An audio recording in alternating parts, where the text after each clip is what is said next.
And welcome to episode 2 of the Box Nostalgia podcast with Beerski and PoNGa. How's it going, man? Oh man, it was amazing to see the reception we had from episode one. Made me super excited to record this episode with you. So I'm doing really good today. How are you doing? Oh, I'm doing great, man. I've been looking forward to this for 2 weeks. Um, Seeing all the love we got from everyone for the first episode was amazing. All the comments on the video was fantastic. I really appreciate everyone who was putting this out there on their socials. Thank you so much. We can't do it without you guys, so just thank you for helping us out in that regard. Um, like I said, we hope to be here for a long time. So this is just episode 2 in the long journey. So we're going to keep on plugging away. And that is going to bring Yeah, us no, to our, oh, go on. I'm I just, sorry. yeah, no, you're good. I just checked before we started recording. 285 views, That's 76 fantastic. subscribers already. I know. Special shout out to Dan. He shared our video after he got back from Collecticon, and we instantly had a ton of viewers. So really appreciate that. Needed to give that special shout out. Appreciate that you enjoyed the content. I felt it was worthy of enough of sharing. But yeah, do appreciate all the support, all the positive comments as always. As we go through this, if you have any suggestions on how we can make this better, or just constructive criticism or positive reinforcement, appreciate it. Yeah, awesome. Yeah, dude, 76 subs in a week's worth of time is amazing. Like that's such growth. Took me quite a while to get there on my just regular Yeah. channel. So 76 in a week is like what? Like I keep telling my wife, keep pulling my phone up and showing her like the big nerd I am. Like look at all the subs I got. She's like, oh, that's great. Yeah, so it's awesome. So again, thank you for all the love, people. It's great. With that being said, we're going to hop into our first segment, and that is item of the week. PoNGa, you could take it away. All right. So, item of the week, I chose to pick another set that I feel like is kind of underrated. And this item specifically has probably one of the least talked about promos I've ever seen, especially for it being a Pikachu. So, my item of the week is actually a breakthrough blister. Beautiful. So this is a card that I bought a long time ago, back in 2021.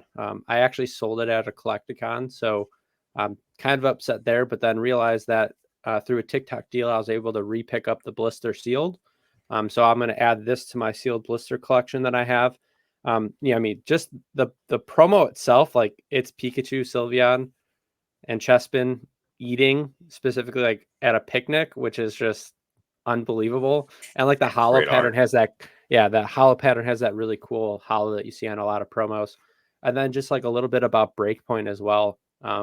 It's one of those, later XY sets that, I don't think XY has the best, um, the best sets in general, but I was just looking and we were talking before we started recording. Breakpoint, you always think of the Gyarados EX, the shiny Gyarados, kind of the alternate art version. But then, like, if you look at the rest of the cards in the set now, it has break cards, which I'd say a lot of people don't really enjoy. Um, I kind of like them just for what I they like them are. too. Yeah, Yeah, I mean, just for what they unique. are. But yeah, if you're looking at break cards, like one of the bigger ones it has is Greninja, who's a pretty popular Pokemon. But then, like, just looking at the full arts I have over here, so it has the Gyarados EX full art. It has the Mega Gyarados EX. It has Manaphy, Espeon, Darkrai, Ho-Oh, Skyla, just to name a few of the full arts. And I'd say like the full arts themselves, like the Darkrai and Espeon, are kind of, when you think of a full art, like a lot of them kind of look similar. They have the plain background, but these ones just kind of like the Darkrai, for example, is a black and red Pokemon with a nice vibrant red background. I just think a lot of the cards are really It cool, and I think pops. it's another one of those sets that I'm not like talking value wise, but just from like a set construction is pretty good, and I feel like the break sets in general are kind of overlooked. All right, man. Yeah, the XY, like we were talking about earlier when I first got back into, you know, collecting and whatnot. They were in Pokeball tins. So I was opening up Breakpoint Pokeball tins, or packs from the Pokeball tins. So I got to dabble in that a little bit. Wish I hadn't opened all those packs back then and just kind of saved them. But I was more in just like a rip and see what was going on, try and find polls. I don't know, like it's funny how much you learn when you actually start deep diving down into stuff and realize that Yeah, ripping packs is a bag. I mean, But it's like, still fun. Like, I love it. yeah, I mean, you like mentioned like you wish you didn't rip them, but like I'm just looking like so Breakpoint came out in 2016, is 8 years old, and it's still like pretty affordable if you wanted to pick up like a pack just to have or a sealed Yeah. blister just to have. Like it's pretty cool how much older stuff is, and it's still pretty relatively affordable for like the Yeah, collector side of that's things. like 8 years now, Yeah, which is insane to think about. So that came out when Pokemon Go came out, just about slightly around the same before I time, think. Yeah, slightly before. yeah. Yeah, my promo was very nice. Thanks for sharing that, PoNGa. That's awesome. My item of the week is going to be Neo Premium Files. Really like the Neo Premium File. I know it's a meme, big meme on the internet right now, especially with Ken Golden shilling the hell out of it on what was it, QVC or Home Shopping Network, whatever it was. Um, I've picked a few of these up recently. I've opened quite a few of them, sent some cards out for grading. I like the alternate art compared to the regular set, like how it's just a different art style or different art in general.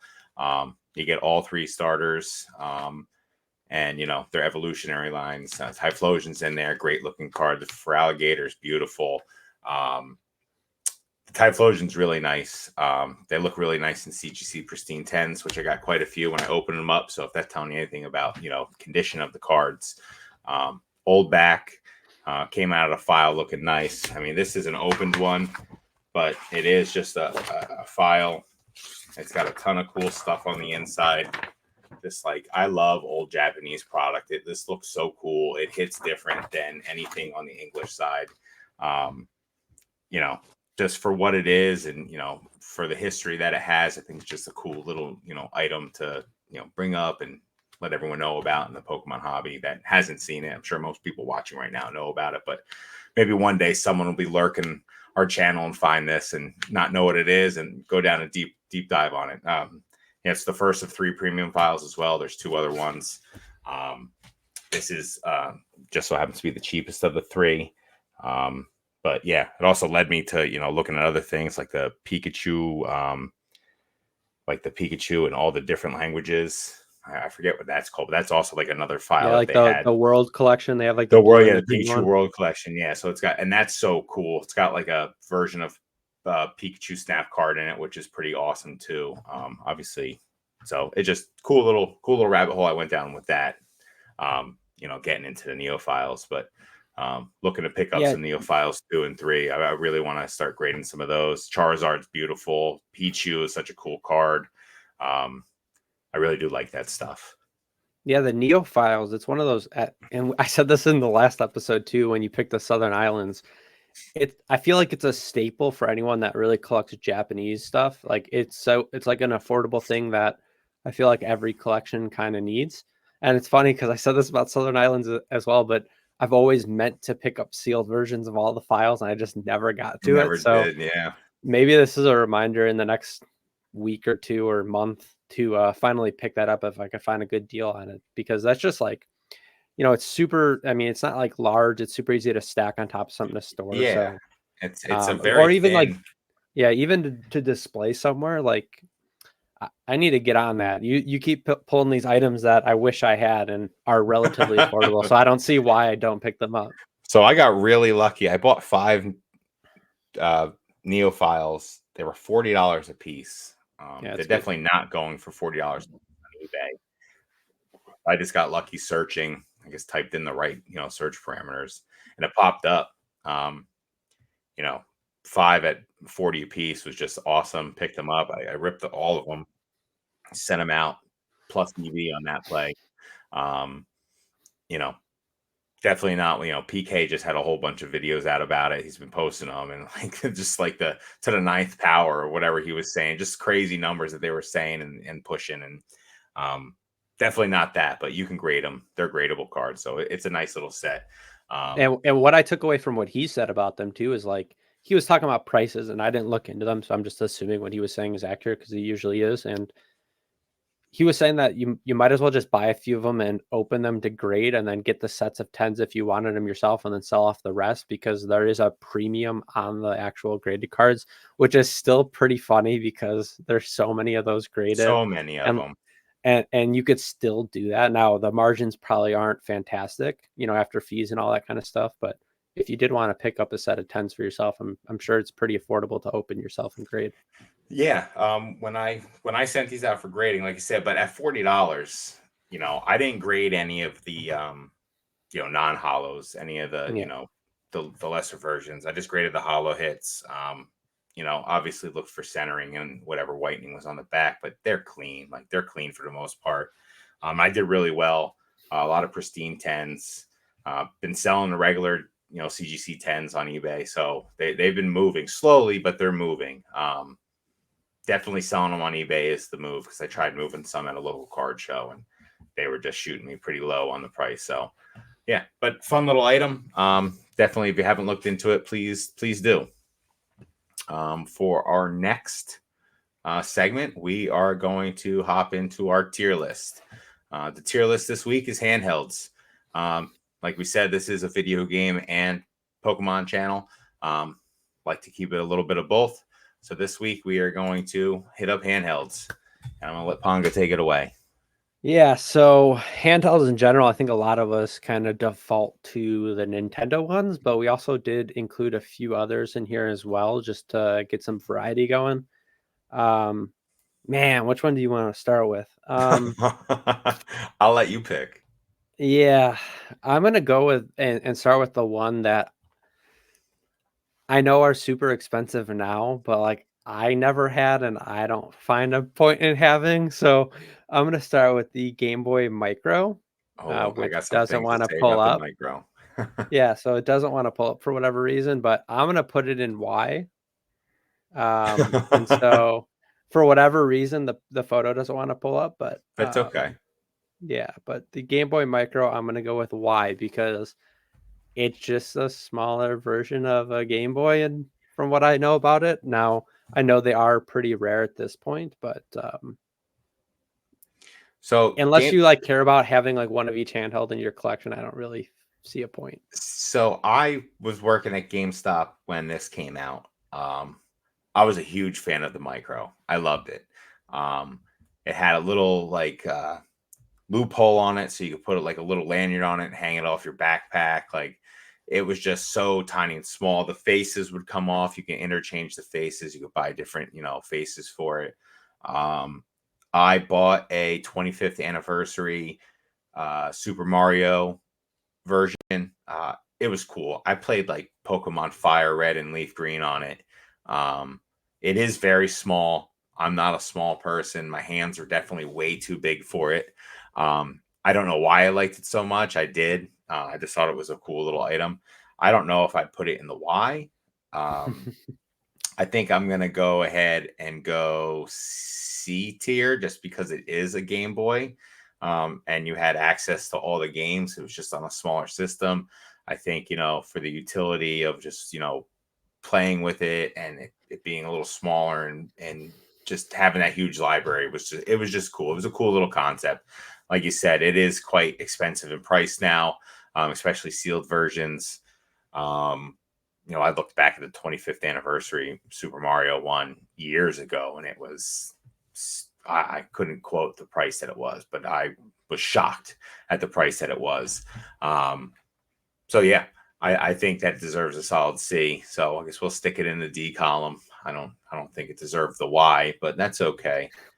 There's Well, that's definitely a why system. because I didn't have one, and I think there's much better options than something that's called a Game Boy Micro. Why would I want something that's smaller? It's whatever. That's when things were That getting was the thing. smaller. Smaller Yeah. cell phones, Yeah. everything. Like Samsung was knocking Microsoft or Apple about their cell phone size, and then like 3 years later, they were like, "We have the biggest cell phone around." So Yeah. there was It like a all little flipped. time. There was like a little 4 or 5 year time frame there where smaller was better. And so there's a show called Silicon Valley on HBO. And there's actually a joke about that where the one guy says like smaller and he starts taking letters out of it to make the name smaller too. And it was just like a play on that. So that's like how it was for a few years. Everything was just getting smaller. I freaking PlayStation 2s got smaller and smaller until there were these tiny little nothing things. So it's crazy how all that was going on. But yeah, I don't know. I'm going C. Okay, sounds good. Which one do you want to nominate next? All right, let's go Game Boy Advance. No, hopefully it pops up. Yeah, see, none of these photos are gonna work. So this all worked when I tested it. So yeah, it was working before when we were testing it out. Yeah, I don't know what you want to do about that. It's no worries. We'll just talk about each one. All right. So go ahead. All right. Game Boy Advance. Very cool. As you can see on the picture on the left-hand side of handhelds here, that is working.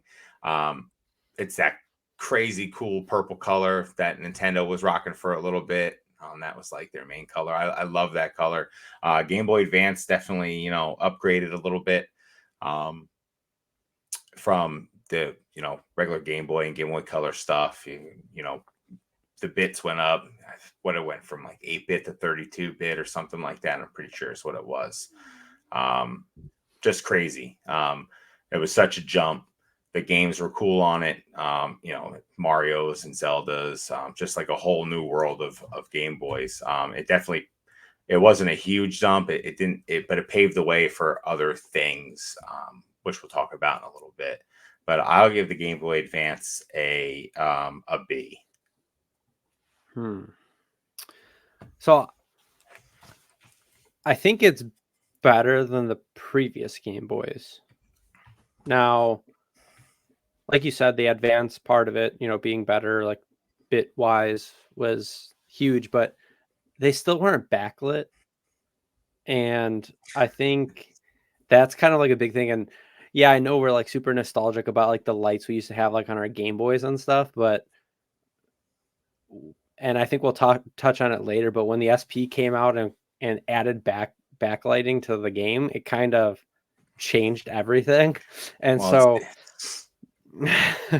everyone remembers playing their game in the back of their parents' car driving down the highway and like loving the fact that there's a street light that like illuminate the screen just a little bit more. Like, so I had the lights that came out and like showed up, did all that stuff. So yeah, I get what you're saying there. Now, what I will say, it's like, a completely different version of game, like the Game Boy Advance game. So just for that alone, I think there was a ton of really good ones that I really liked when I was younger. And so I think, it's a tough one. I think I'm going to agree with you and put it in B. Okay. We're going to put our very blank picture into B. Yeah. I can't believe. So everyone, we literally tried this before we got on here and it was working just fine. So I tested it 42 times. So we'll make sure this doesn't happen next time, but we're in the thick of it. So here we go. PoNGa, I'll let you pick the next one. Yeah, so I think the next one I'm going to go to is the PSP. Which works. So look at us go. Yeah, man, PSP. I feel like the PSP, and there's other iterations that came later, like the Vita and all that kind of stuff, but we're kind of just all lumping it into just one PlayStation Portable, because they were all very similar in my opinion. I just feel like the PlayStation Portable was like way ahead of its time. I think, had very similar games than what you would see, on the normal PlayStation consoles, but obviously in a handheld version. And I think like graphic wise and, how it felt in your hand, still having like the rounded edge and still have kind of the nice triggers it had at the top were, like I said, just kind of ahead of its time. And I wish that I played it more because like looking back, I always enjoyed playing it. So I might be crazy, but I think it's an S tier handheld. And damn, so when you think of the best handhelds of all time, you always think of Nintendo, right? But like, what other company has made a handheld that is as good as the PSP? Sega Game Gear, bro.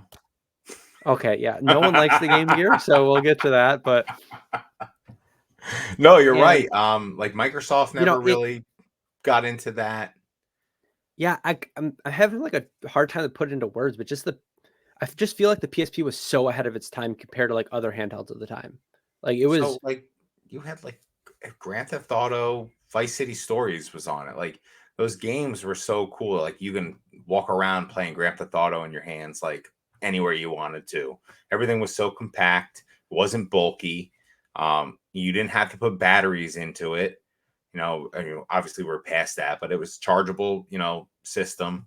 God of War Ascension, like there were so yeah, many cool games on the PSP. Ratchet and Clank had a series of games on there. Um, they did such a good job, and they didn't try to overdo it too. I think is the biggest thing. Like they weren't yeah. just putting That's very well said. They didn't try to overdo it. they didn't try Yes. to overdo it. It was what it was. They didn't try to max the system out. They didn't try to, put IPs on there that didn't belong on there. Um, you know, it was a great system. It was a pain in the ass to store the discs. Um, that was my one complaint about it. They're cool. I like them. They come in those little plastic things. You could also watch movies on the system that Yeah, I came was on gonna those say discs. that The was the next movies thing I was were, gonna say yeah, is and like that compared to was like before. it was a good size to watch a They were movie great on. size, and that was before you could really download movies. Like everyone can download movies on their iPhone now, and like from Netflix, and it's just downloaded there. But like back then, you couldn't, and it's crazy to say back then. What PSP came out in what 2008, Somewhat something like that. I somewhere don't around remember the there. exact year. Yeah. Somewhere around there. So like you didn't have it, and you could actually watch movies on it. Now I know some other systems did that too. Like you could watch cartoons on, I think Game Boy Advance had cartridges where you could watch cartoons on that, but it was like one car. This was full movies though. Like, It was and March 2005, so even oh, before so that. 2005. Wow, Yeah. So it I was came in out in high school. That Japan was in my senior '04, year of high and school. High school. yeah. So So it's it I had mean a 2000. relatively long life too, which is impressive. Like that system was around. We sold a ton of those things used. People loved them. People would buy them and then trade them in, but used, like you would sell them all the time. And they obviously came out with their special bundles and all that stuff. Like there was just so much cool. I think there was a Parappa the Rapper game on there. Like there's some cool old stuff on there. Yeah, you know what? So I won't say S tier. I'll go A tier. I think out of all the handhelds here, there's only one S tier for me. So I'll Oh go man. A. Yeah, it was I mean, I think like out of the ones I'm gonna have an S tier, I think PSP is probably the lowest on that list, but oh no, you said A, right? Yeah, I know you want to put it in the S tier. No, I mean I'm not totally against A. And by the end of it, after we talk about the other ones that I'm gonna have an S tier, I might downgrade it, but it just like everything you said about it and what I was trying to get to, just being so ahead of its time. Yeah, it was definitely a groundbreaking system. Like Sony was doing the right thing too early, like you said. It was the Yes, right yeah. thing too soon. And it kind of got washed over by I think it kind of got washed over by what I'm gonna pick next. Okay. So nominate your next one. All right, so I am gonna go. You're hovering over it right now. It's the Yeah. DS. Yeah. It's the So I Nintendo just looked it DS. up. I looked it up as well. So the Nintendo DS release date is November 2004, so about 4 months before the Four. PSP. Yeah. So the DS is a monster. That was Yeah. a monster freaking system. It played both DS cartridges and Game Boy Advance cartridges. Um, the dual screen at the time was some of the coolest, most technological advancement for like handheld systems ever. Stylus action. You actually had to use the touch screen to play the games. Um, Sold endless DSs, endless DSs, multiple colors, um, all your fan favorites, Mario, Zelda, Pokemon games, huge Pokemon.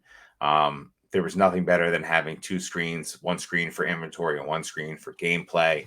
Like it did change so much. Some of the games even use both screens as for full gameplay, which is awesome. Like it was split up. So the first iteration of it was pretty not messed up, but it was a little more bulky and boxy.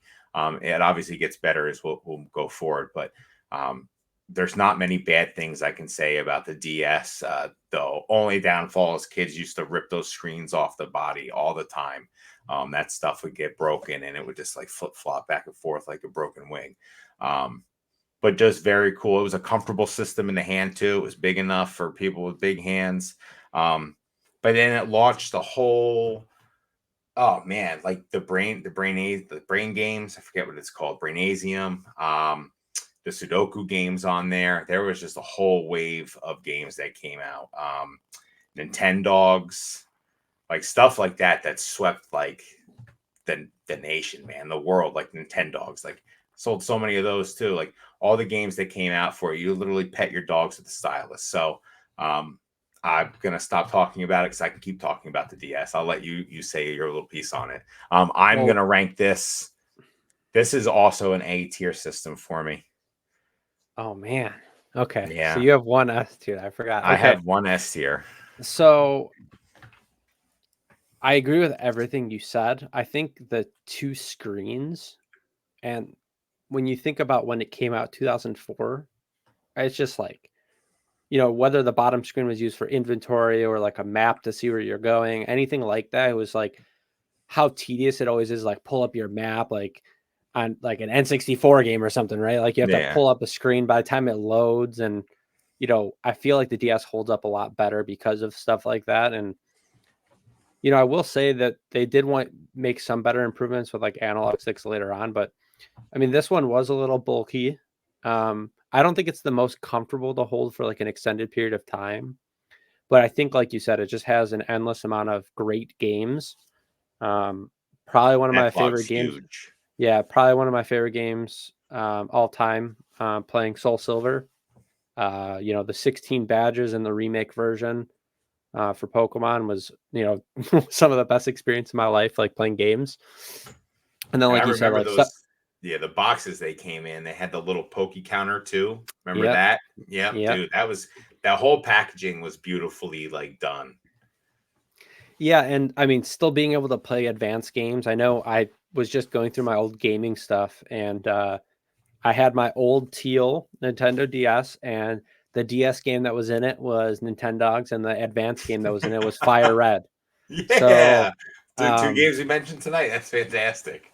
Yeah, so the library games now, it does have a ton of terrible games as well, which used to be a Nintendo problem back in these times where it was just a bunch of garbage. But I think the great titles kind of outdo it. When we first started this tier list, I think I was going to put it in S tier. And I see my problem is I feel like it's better than the PSP because of the Nintendo factor. But I already put the PSP in S tier. So I already want to change. I'm going to put the PSP down to A tier. And I think I'm going to put the Nintendo DS into S tier. So we're going to put it right in between the two. Because I do think the Nintendo DS, it was very similar release date.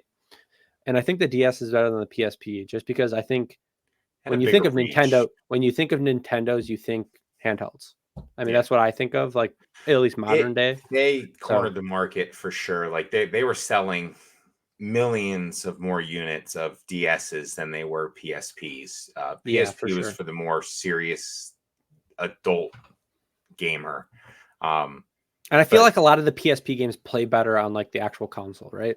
I mean, like compared to like what a DS does, is a lot of the Nintendo games are built for the handheld specifically. So yeah. To your point with the games that were coming out for the DS, though, we talked about this on our pre-call last week. Shovelware. Nintendo was notorious for shovelware. Not the Nintendo produced games, but any third-party game that came out for it, because they let anyone make games for their systems as long as they weren't using Nintendo IP. And there was some pretty bad stuff out there. A lot of it sold though, dude. Like a lot of it sold. Ace Attorney, not that wasn't one. I'm just thinking of games now for the system, dude. Like that game was awesome. I love that.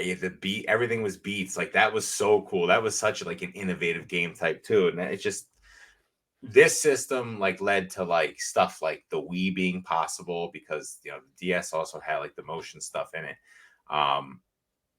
Like it made all that stuff.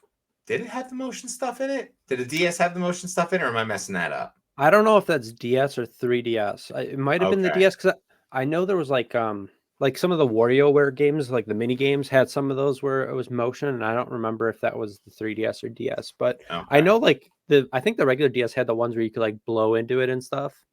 Oh yeah, Like it yeah. had Oh, that sensor. WarioWare was another cool. So yeah, dude, there are Yeah. endless games for it, dude. Mario Kart handheld. Like I love Now playing Mario. wait, Mario Kart on the DS. Yeah, it was a Mario Kart on the fire DS. game, Yeah, bro.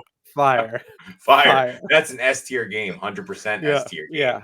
I Yeah, I love that. countless hours and like how easy it was to drift like with the bumpers on it. Oh man, Yes. it So I'm gonna tell a funny story about that game. That GameStop used to hold tournaments. Nintendo like had these tournaments for this, and I played the Mario Kart on the DS so much.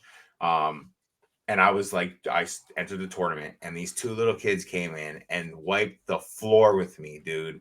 They were freaking drifting like I've never seen before. Every yeah. move was a drift. Everything was drifting. I thought I was good. I was not good. So it was just a cool little story to throw in there. And I think they made it pretty easy to like connect to other DSs. I remember being in school and playing Oh people and yeah, stuff like Mario Kart. And the other thing I didn't mention is like for the time, now I feel different about a stylus, but for the time, a stylus was awesome and it it was worked so really cool. well. Yeah, Yeah, it's just like, and you could buy like different colored ones and stuff. It was just yeah, it's ones a with very like good metal system. shafts and stuff on it. Yeah, pretty Yeah. cool. Yeah. Definitely liked it. All right, onwards and upwards. All right. So I think I'm going to stay on the DS just because of how much we just talked about it. So I'm going to pull up this one doesn't want to work either. Cool. The 3DS. So I actually just sold my 3DS, which, by the way, if you have a 3DS, especially one of the special edition ones, look up prices because some of them are crazy. I know, like I sold mine for like $450, which is absolutely ridiculous. I bought it for like Used? $100. Yeah, so it was complete in box. So I had like all like so it was like a Mario special edition one. Okay. That they sold on Black Friday on Amazon for like $100. But yeah, the 3D stuff is really bad. It makes me sick to my stomach. Yeah, I can't look at it. I The Ocarina never of Time on it was so hard to play, and if you moved your head at all, you would lose it.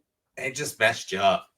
yeah, it's just not I mean, so I will say there was some improvements like the analog like stick on it Yes.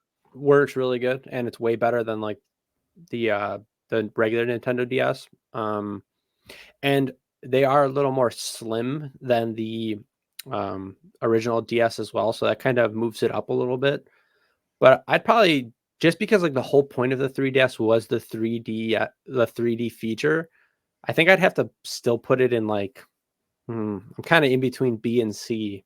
Oh, it's C tier Um, for sure. I'm with you yeah, on that. I think C tier It didn't is where add it much. belongs. It didn't add much to an already good system. Um, like you said, the 3D was pretty terrible. So I had a 3DS XL for years, um, like the bigger screen and all that. Uh, you know, always had that slider down though. The slider was always down to Yeah, off. always. Just couldn't play it like that. And that also had, that had like the gyros in there where you could like move it around and do stuff with it. But um, yeah, it's definitely C tier. I didn't It think that. almost it almost makes you want to move down the regular DS to A because it doesn't have that analog stick. Yeah, I mean that's why I gave it the analog stick. Listen, so for people who don't like remember what it's like to game on a system without an analog stick, it could be brutal. Like if it's not just top down Legend of Zelda style or like side scroller platformer, it's not like a fun experience to try and go back to like playing again. Like I think that's one of the big saving graces of a lot of the N64 games was the fact that it had an analog stick on it and then the C buttons obviously, but it definitely made it that was definitely worth it for that. So yeah, I'm cool with you bringing it down to an A if you want. I didn't think it deserved to be S tier anyway. Yeah. Look at that. I'm backtracking on both Wow, my S tiers already. look at Now, that. so just There reviewing could what we be have. only one, dude. That's it. No, that's not how this works. Did you not watch the? You were a part of the alt art tier list? We had a ton of around the S tier. So just a recap, because some of the pictures aren't showing up. I believe we have the Game Boy Advance in the B tier. We have the 3DS in C tier, and then the Micro in D tier. So Yes. what do you want to go with next? Scroll up. Let's see a little. Oh, that's all we have left. Okay. Yeah. Let's go Sega Game Gear. Wow, look at that turd. Look at that turd. So I will say I got a Sega Game Gear for Christmas one year. And I liked it. Listen, I had Sonic on it, Pac-Man, a couple other stuff. It was fun for what it was. It was a handheld. Kind of wish I had gotten a, Game Boy, but I got one a couple years later, which was awesome. It was a very big, bulky system. I could not, for the life of me, with my little kid hands, get the game out of the back of it. It was Yeah. almost like it was locked in there with vice grips. So I had to keep going to my father to have him pull the games out, and I changed games frequently. So you can imagine how annoying that got after a while. Just running back and forth, like, I want to play this now. The screen was very small. Sonic Pinball on this game was awesome. I think that's the game I played most, was Sonic Pinball. Loved it. Over and over and over and over again, I'd play that game. That was a fun one. But nostalgic wise, I want to give this a higher tier ranking than it deserves. But I'm going to be non-biased here. I'm going to put this bad boy down in the D tier. Okay, so I never had a Game Gear, so I was looking off to the side, looking up the release dates for some of them just to get a better grasp on when things were coming out. So this came out in 1990, so long before like the Game Boy Pocket by about 6 years. So I was like, oh, well, why would you want this? Like Game Boy is so much better, but this was 6 years prior to that, so that kind of made it a little higher on my list. I've been watching a lot of video game content, and all these people hate the Game Gear. It's always broken. The screen's tiny. Sega doesn't have like a ton of like exclusive games that it's really No, known didn't for have outside of many. Sonic. So like just for what it was, and like you said, it's super bulky, and like you would never play this today, and Oh if my you did, god. No, yeah, this is like playing like if you have an iPhone, it's like playing Snake on it like now. Like yeah, that's yeah, what you're yeah. getting from it. Not great. So I think I'll agree with you. I don't think it deserves Y because just the timing of things. I think it makes sense, but I think I agree with you in putting it in the D tier. Yeah. I think I got that. Oh man, I must have been 5 when I got that. Because if it came out in 90, I was born in 88. Yeah. So 93, I had that for a few years and kind of moved just like exclusively playing consoles. Um, but yeah, look at that D tier. Woof. Okay.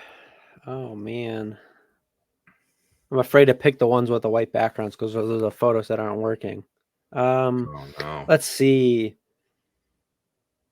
Which one do I want to do next? I think I want to do the SP. That photo Wah, doesn't wah, work. Okay, wah. so the SP is just like a better version of the Advance. It's Way better backlit. version of the Yeah, Advance. it's backlit. So that's like priority number one for me. And like back then, having something that folds was like the coolest thing ever. Well, razors. A question for you. What the hell does SP mean? I don't even know. I don't know. I've never known what SP means. We need to Game look Boy this up. SP, what the hell does it mean and why? What does SP stand for? I never got it. It just stands for special. Oh, so Nintendo Special. Game Boy Special. Advance. Yeah. Huh. Yep. Well, there you go. I guess it's better than putting special on the box. Yeah, so there was two versions of these. There's like the 101 version, which has an even brighter backlit screen. So, they had the original one, which was a super big upgrade to the Advance, in my opinion, and then they made it even better during its lifespan. I feel like how compact it is now. I'm not always the biggest fan of like squared consoles, like like handhelds, how they fit in your hands over time. And I think this one was a little small, which we said, back then it was the cool thing to make it smaller and more Yeah. compact. Man, I don't know where I want to put this because like nostalgic. I mean, this is probably the one I played the most back then. Um, I don't think it's better than the DS though, so I think I'm gonna have to put it in the B tier, and that really hurts because I think it's better than the Advance. So I'll Yeah, I'm gonna agree put with it. I'm you. gonna put it in the B tier. Yeah. I'll agree with the B tier ranking. Um, being backlit. Um, Again, like you said, the cool thing for the time was flip everything, flip phones, flip this, flip that. It did break down. You got all that. It flipped down into a nice little tiny square. You could fit it in your pocket, fit it in your Game Boy SP carrying case. With all your games and stuff, which I had every system, like every handheld I had the little carry case for it. Just for whatever reason, always got them. It was good. Um, it was just a Game Boy Advance and a new body essentially. Not too much change in that regards, backlit and all that. But yeah, I think B is fine. I didn't play the SP as much. I played the Advance more, but not the SP so much. That was kind of like a skip generation of console handheld for me, or not console but handheld for me. But for what it was and what it did, and I keep bringing it up. I working at GameStop and seeing like what that little system brought in. I mean, every kid that came in had one, just like every kid that came in when DS came out had one, and that was it. Like that was the biggest. That was the money section of every store, was the Nintendo section. It was floor to ceiling games and just accessories and everything. So yeah, SP did well for Nintendo for sure. Yeah, I feel like it can't be any higher because there's an upgraded version of the Nintendo DS that could play the same games. Yeah, So why would you ever use the SP after the DS came out? nope, just wouldn't. All right, what do you want to go with next? Okay, I want to go with. Let's go with the original Game Boy. Great picture. Yeah. All right, original Game Boy. The original, man. Thing was awesome. Um, the screen color was, I think, the most interesting thing about it. The green back.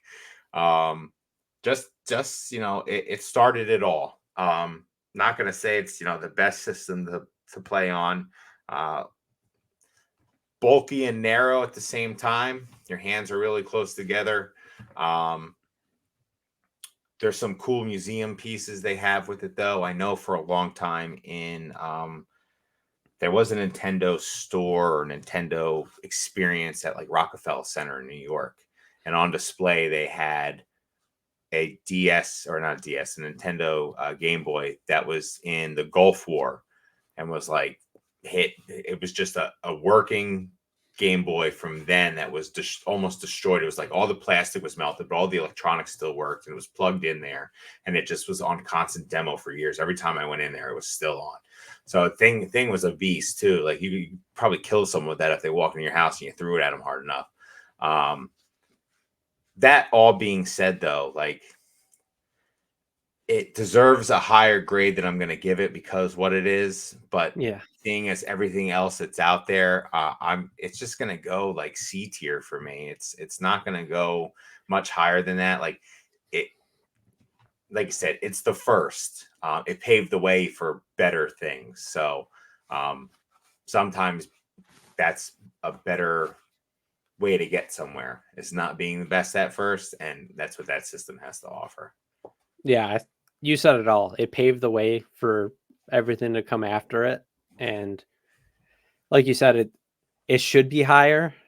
Like it should be like a B or an A probably just because of what it is, but it's just not better than what's on the list. And I think a lot of old systems or handhelds kind of hold up over the test of time, and there's just no point in playing an original Game Boy anymore. Oh, like I So don't know if I haven't played one in so long. The last time I played one though, I was like, "What the hell is this?" Like, yeah, it's just so bizarre. It's like a bizarre alien system now. Like again, that green back screen is just the strangest thing to play on. It was just so.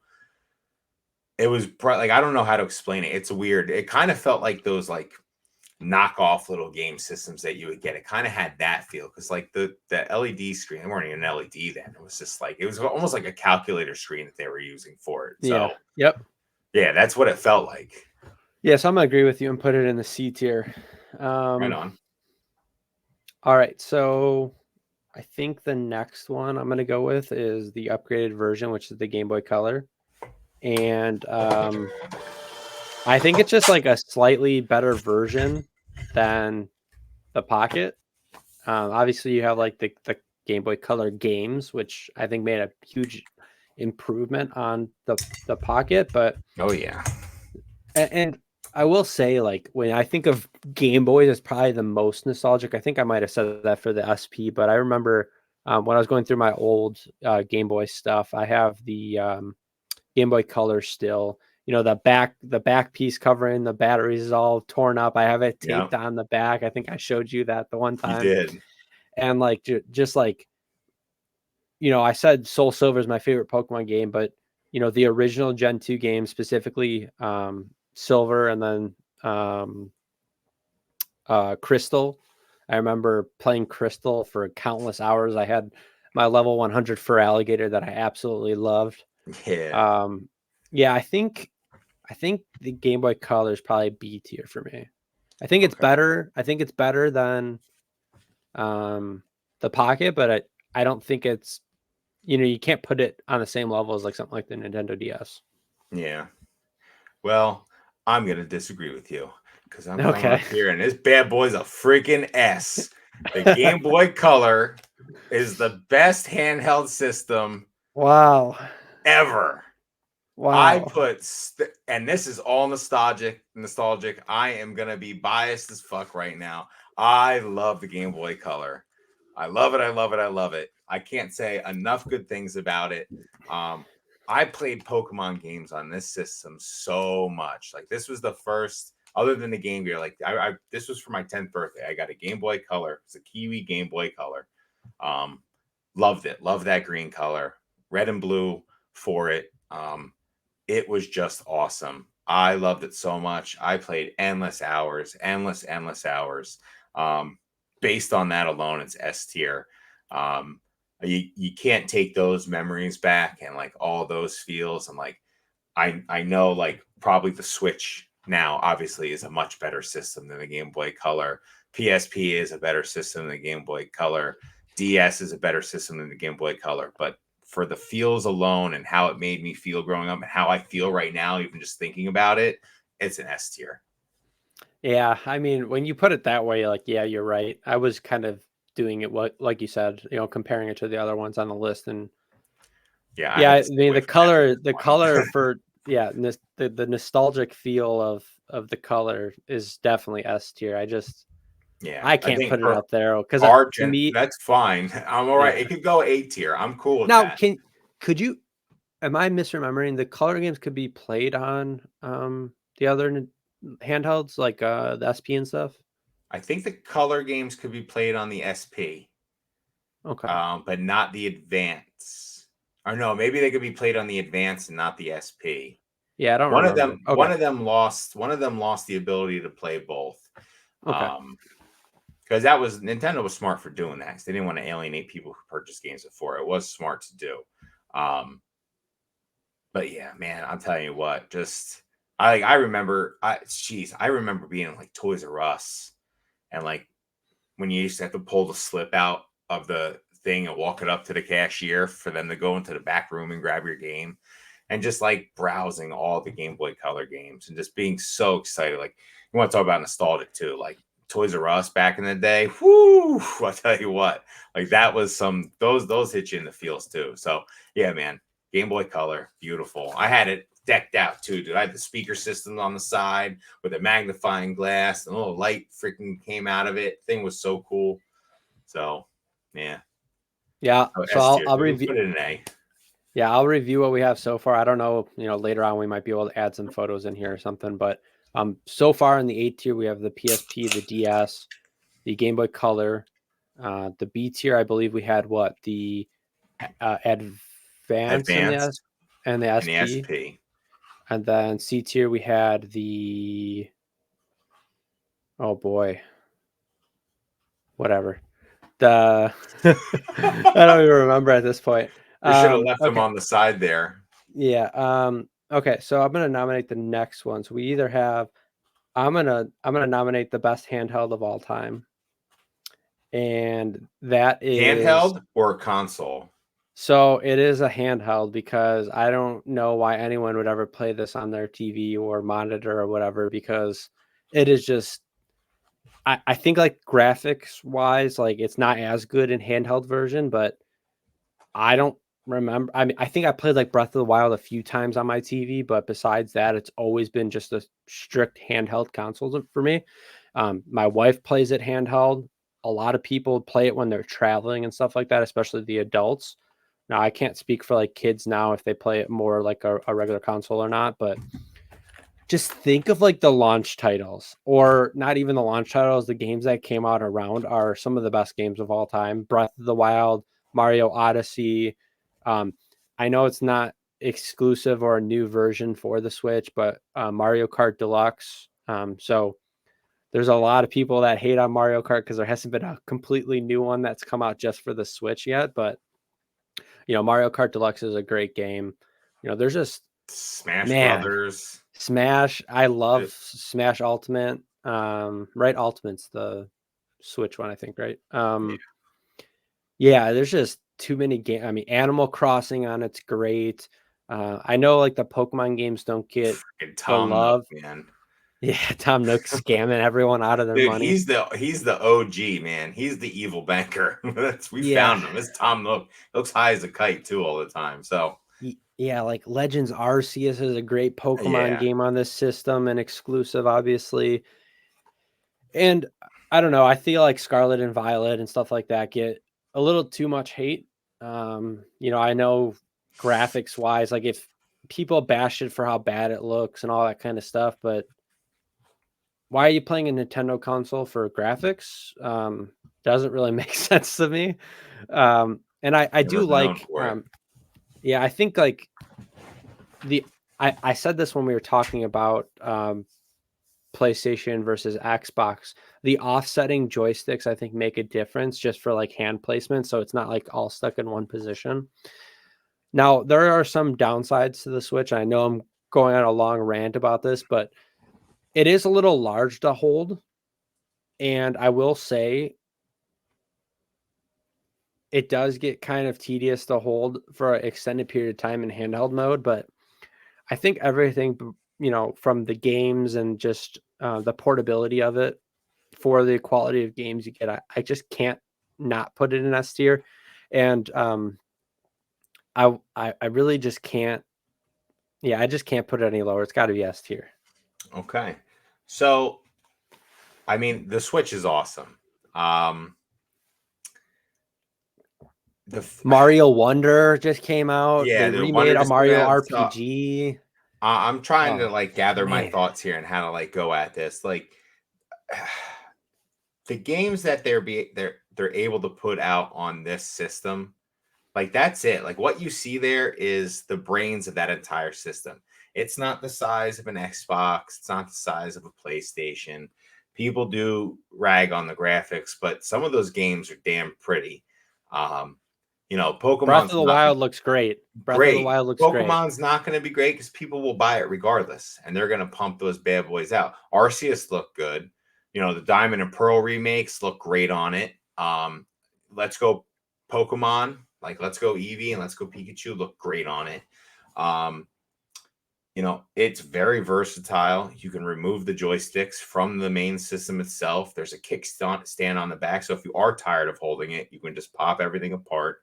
Like you said, it does dock to a television, which was when I was a kid and I was playing Pokemon on my Game Boy Color. I wanted nothing more than to play on the TV. And then when the GameCube came out and they had that conversion kit for it where you could actually play those games on the TV, like that was such a game changer for me. And I loved it so much. And now the fact that it's just like a standard piece that is like Nintendo can never go back now, like from what they did. Like, and they merged two concepts and made it one, and they cornered the market on it now. Like they just Nintendo, it was like the ultimate like 4D chess move was to just like merge and meld everything together and make like a hybrid system. I've played it on the dock quite a bit more than I think most people, because I do like having it on the big screen. But like it's been in my car this week when I was at work on my break. I was playing Diamond and Pearl. I like having it around. It's nice. It's not like my always go-to thing, but it's nice having the Switch. I mean, like I said, I just showed it. I got it in my Animal Crossing case, which is awesome. I think I have the Animal Crossing special edition one for myself because I just like the little like palm trees and stuff on it. Tom Nook just hanging out there in his shirt, Hawaiian shirt day. Good for us. So yeah, S tier though, I don't know. Like I said, I only had one S. I only had one S tier on here. I do think things that'll keep it away from the S tier is, I think, Nintendo's non-willingness to take time on certain projects like Pokemon games and just rush them out. That game could be a lot prettier than it is. Breath of the Wild is the example of that. Like, it's not like it can't be done. But it's a cool system. It's a solid A for me. I give it an A. I also like, not that it's like used a lot, but even if like you were playing it on like an airplane or something, like it has the built-in stand as well. The kickstand in the back is awesome. Yeah, and if you really wanted to, like you could play it while it's on the stand, like with the Joy-Con. So yeah, I mean, it's just like, I also like how much you could customize it. I mean, they're so smart coming out with these $70 different colored Joy-Cons and special editions and all that. And I like to like mix and match the ones we have. We have several sets of them. I will say like one downside that we didn't mention is the Joy-Cons tend to have a lot of stick drift over time, especially if you play it a lot. Yeah, I mean, we were just my wife went to go play it the other day, and it's like, well, we have no Joy-Cons that don't have stick drift. So it's like almost unplayable because it's moving a ton. I know you can like clean it out and stuff, but you can't even access menus when that's happening. No, my daughter has stick drift. I had to get her new Joy-Cons. Just a cool system, but not a Game Boy Color. All right, your nomination, because it's the last one left. All right, so this is the Steam Deck. Great idea. I think poor execution. Steam is cool. Like, it's cool having that big backlog. There's jokes and memes about having Steam, libraries that are thousands of games long because you can get them for super cheap and you'll never play half of what you download or 99% of what you download. From what I've heard, I've never actually used the Steam Deck. From what I heard, it's good with older games, but newer AAA games are not hot on it. And really, if you're getting something like that for that kind of gaming, like that's what you want to have happening. You want to be able to play the next biggest thing. Like, these weren't cheap either.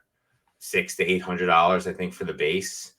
And then, up in price from there, gig wise and whatnot, like however much storage you wanted to put on it. But yeah, I'm gonna, like I said, I don't know a crazy amount of it about this system, but I'll give it a C. They gave it a try. It's better than a Game Gear, so it's got to go there somewhere. Oh yeah, I don't know a ton about the Steam Deck. It's one of those ones where it's like not everything has to have a handheld version. And I guess you can make that argument with like a PSP or something, but it just like looks weird to me. Like, why are the joysticks so high? Like, the buttons are like super off to the side. I don't know. It just like from functionality perspective, and like I said, I've never held one, so maybe it feels good in hand, but it doesn't look all that great. It looks like a knockoff version of a Nintendo Switch. Um, and like you said, I mean, I haven't heard all that great things about it, and I don't personally know anyone that actually has one or enjoys Yeah. it. So, I like the idea. I think maybe something similar to this could kind of have its place in the market, but I think from what I know about it, I think I'll just agree with you and put it in C as well. Okay. There's So, there's one more I want to touch on. We don't have a picture for it, and I actually just thought about it now, and I think I want to throw it in as a handheld system. The okay, Meta Quest MetaQuest. VR. That's handheld, hand and Yeah, head held. so I think, and I've played one. I think it's pretty cool. Obviously, it's very new. Like, probably will obviously advance the further it goes, but the concepts and everything, once they start nailing them down, that's going to be very interesting to see where all of that goes. We'll start seeing some Ready Player One kind of stuff, and that's like I'm interested in that kind of thing. Like, I mean, they kind of do it on a bigger scale. There's some systems and some like not systems, but people have built stuff where like you're running on treadmills and stuff, being able to turn around and play games. But like for it being at home, and I mean, I don't have the biggest living room, and I could play full length arms. I was playing Resident Evil 4. It was actually pretty cool. Definitely a different experience. And then Beat Saber is probably one of the most addicting things I've played in a long time. So we don't need to rank it. I just want to throw it up there as like a afterthought kind of deal. Like MetaQuest is actually pretty damn cool. yeah, I think all the VR type headsets are pretty cool. I think it's more like I haven't played too many games. I've done like more like the experience type things when it comes to VR. I think a lot of them are cool in concept. I feel like they might get repetitive. And I do know a lot of people do get some like sort of motion sickness and stuff from it. So I think eventually, as they make it, a little less bulky, more comfortable to wear, and maybe something like what Apple's done where you could still like see what's going on around you if you need to and all that kind of stuff without having to take the headset off, maybe like a press of a button or something. But yeah, it's definitely something interesting. I think a lot more companies are going to move towards something like that just because the Ready Player One type aspirations some people might have. Dude, I'm telling you, that would be so wild. That would really be wild. Um, yeah, it's cool. I definitely like it. So it's definitely interesting. Just wanted to throw it out there for everyone. Yeah, so just a recap of the few top ones. So in A tier, we have the PSP, the DS, the Game Boy Color, and then uh, the highest ranked one because of me. Um, The king of all systems today. the king of all handhelds is the Nintendo Switch, and I can't be told otherwise. I mean, I won't disagree with you. Listen, my Game Boy Color was all nostalgic. That was nothing to do with functionality or And anything it's unfair, realistic. right? It's unfair. It's like besides the Steam Deck, like it's the newest one. So of course, like functionally it should be better. If it wasn't, like what is Nintendo doing? I But I will also say the feel PSP would give it a run for its money still. Like, you know what I mean? Like that, you do say like, and I would like to just touch back on that again. It was a great idea too soon. Like it was a great system, everything. It was just too soon. Like, and it had to go up against probably the biggest heavyweight in, you know, handheld systems ever was the DS. Like two screens for the price of one. yeah. It's And just the one thing I didn't mention about the Switch is like think about what came before it, like Nintendo wise, and like I feel like Nintendo kind of rejuvenated or re-energized itself with the Nintendo Switch and how great of a system it is and kind of gave it momentum moving forward. And obviously like the OLED console isn't really that necessary if you don't care about small improvements, but there's rumors of a new Nintendo Switch or type yeah. system coming out, so really looking forward to that. I know I'll be a pre-order of that and excited to get my hands on that. Yeah, I'll be a pre-order of that too. I don't pre-order much anymore, but that's one I would love to Yeah. do. Only if you could stand in line for 4 hours and wait to get it again. But gone Yeah. are those days. All right. Well, everyone, I'll just throw in real quick, like, Oh. sorry this happened with some of the pictures. I think the source that I pulled it from, a lot of them were like Wikipedia based stuff, so they might have like changed something in the code or something, or the picture for that specific item. I did test this like a few minutes before we started, but don't know if we're going to edit in photos or not, but really appreciate you guys kind of making it through this. Yeah, work in progress, everyone. Only episode 2. We'll figure out all the kinks. So that was our tier list handhelds. And we are going to go on to our next segment, which is beer pong. Oh, let's go. Let me pull this off the get that off so we can get our faces up here so we can scream at each other for a little bit. Let's see, our beer pong topics for today. Graded versus singles and PSA versus CGC.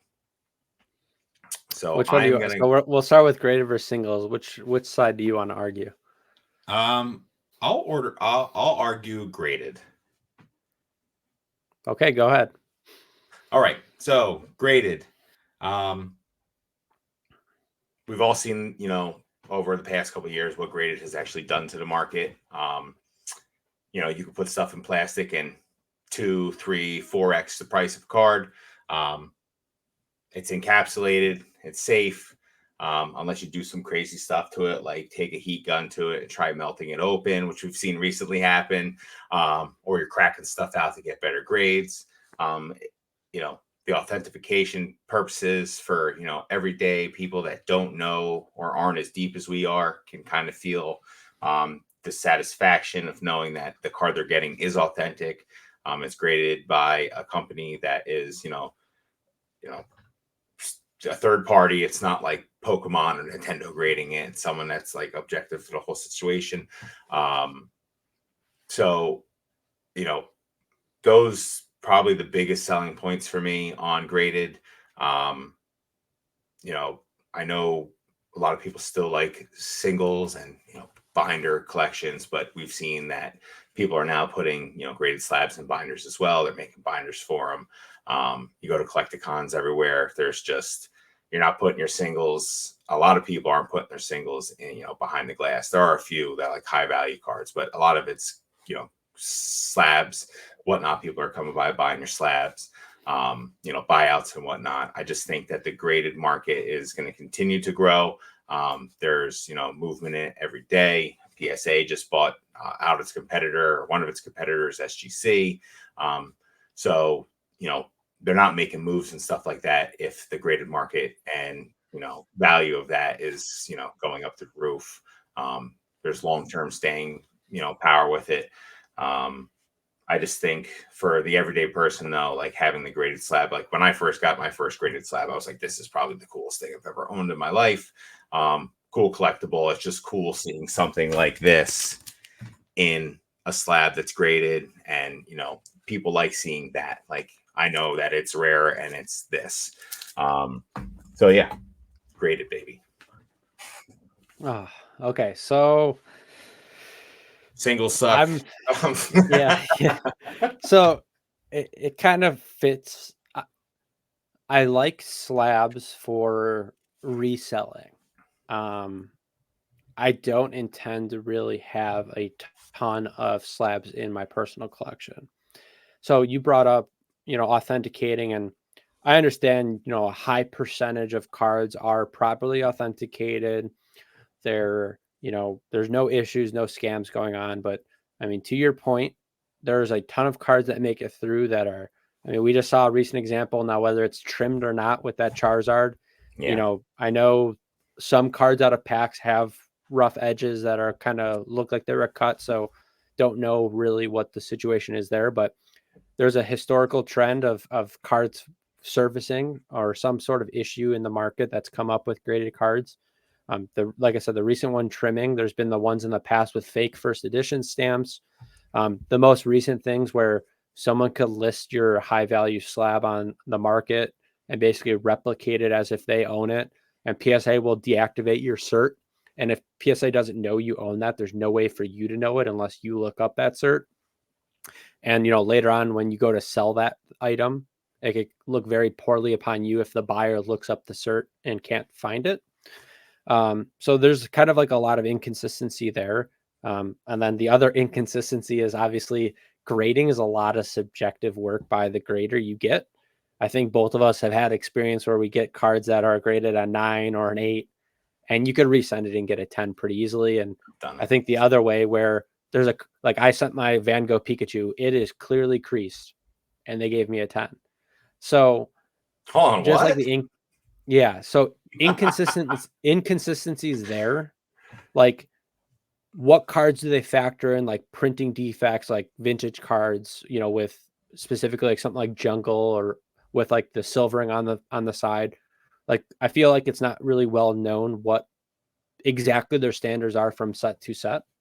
Now, kind of going towards the positives of singles, I'm not one to have a huge binder collection, but I think like having a full set or a binder organized, however you want to organize it, whether that be from like set, in set sequential order, or having, I know like when I organize my binders for Collecticon, I like to have like light cards, like full pages of shinies, full pages of trainers. And I think it just looks really good together. And like when you think of like flipping through binder pages, I just think aesthetically it is a subjective thing, but I think it looks better seeing them all nice and close together. I know like recently I sold some at a Collecticon, I sold the legend cards. The legend cards are like the coolest cards ever, but they look awful in a slab because you don't want to hold up two slabs together. Um, and so to summarize my point, I think the inconsistencies from grading companies, um, the issues when it comes around grading, I think it's much easier to tell, a fake card in your hand. Like, everyone knows what a fake card looks like when it's a single, but those other issues that happen with graded cards kind of are a little less to notice yourself, especially like a fake stamp or something, if you're not looking under a microscope or really know what you're looking for. And then I just think like displaying and storage wise, singles they look really good. Like when you look at a PSA slab, like I'm looking at one now off to the side. And it looks You good, really, right? You're like so happy so to be looking at that right now. do you really think the red and white label looks good? Well, don't grade with Or do you, PSA. well, okay. Yeah, whatever. Yeah, so a long ramble to basically say I don't like the inconsistencies. I don't like how I feel like slabs, and I know a ton of people do appreciate slabs, but I feel like when you think of graded cards, you just think of like a lot of people just think of it the resale value. So I'm kind of taking this as from like the collector approach. So a long rant, but that's kind of why I like singles better than graded. Okay. Okay. Yeah, I don't know. I mean, singles are nice. Singles turn into graded slabs. Like, I like that Why part though? about Why do singles you grade? Why do you grade? for the same reasons you just said. Yeah, for only That's for why I grade. value. Yeah, Only for value. value.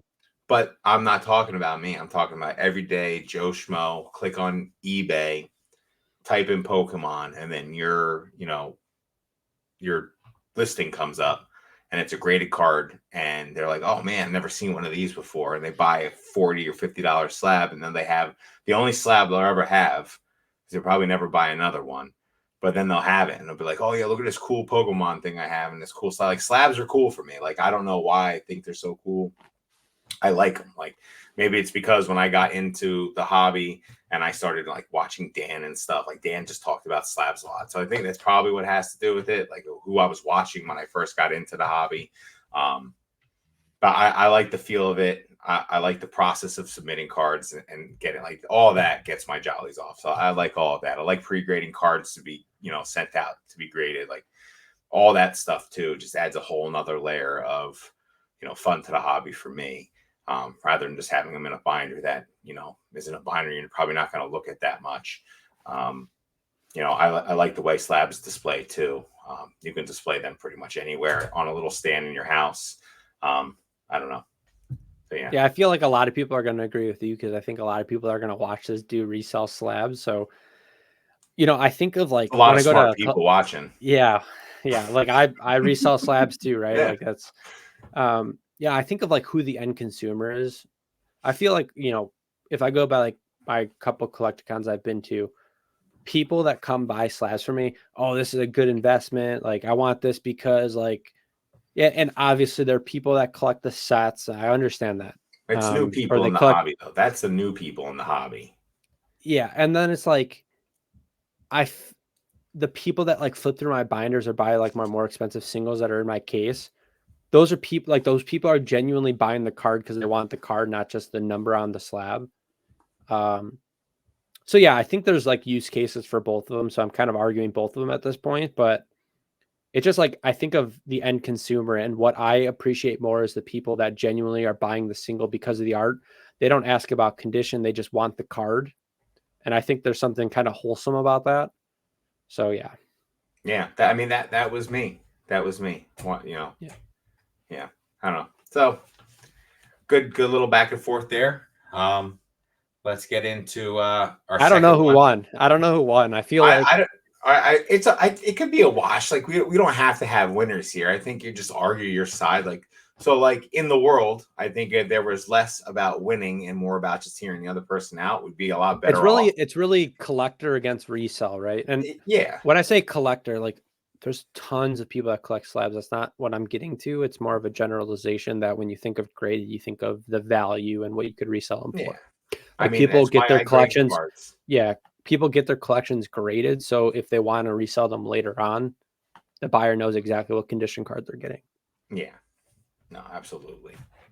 And speaking of graded, PSA or CGC, my dude.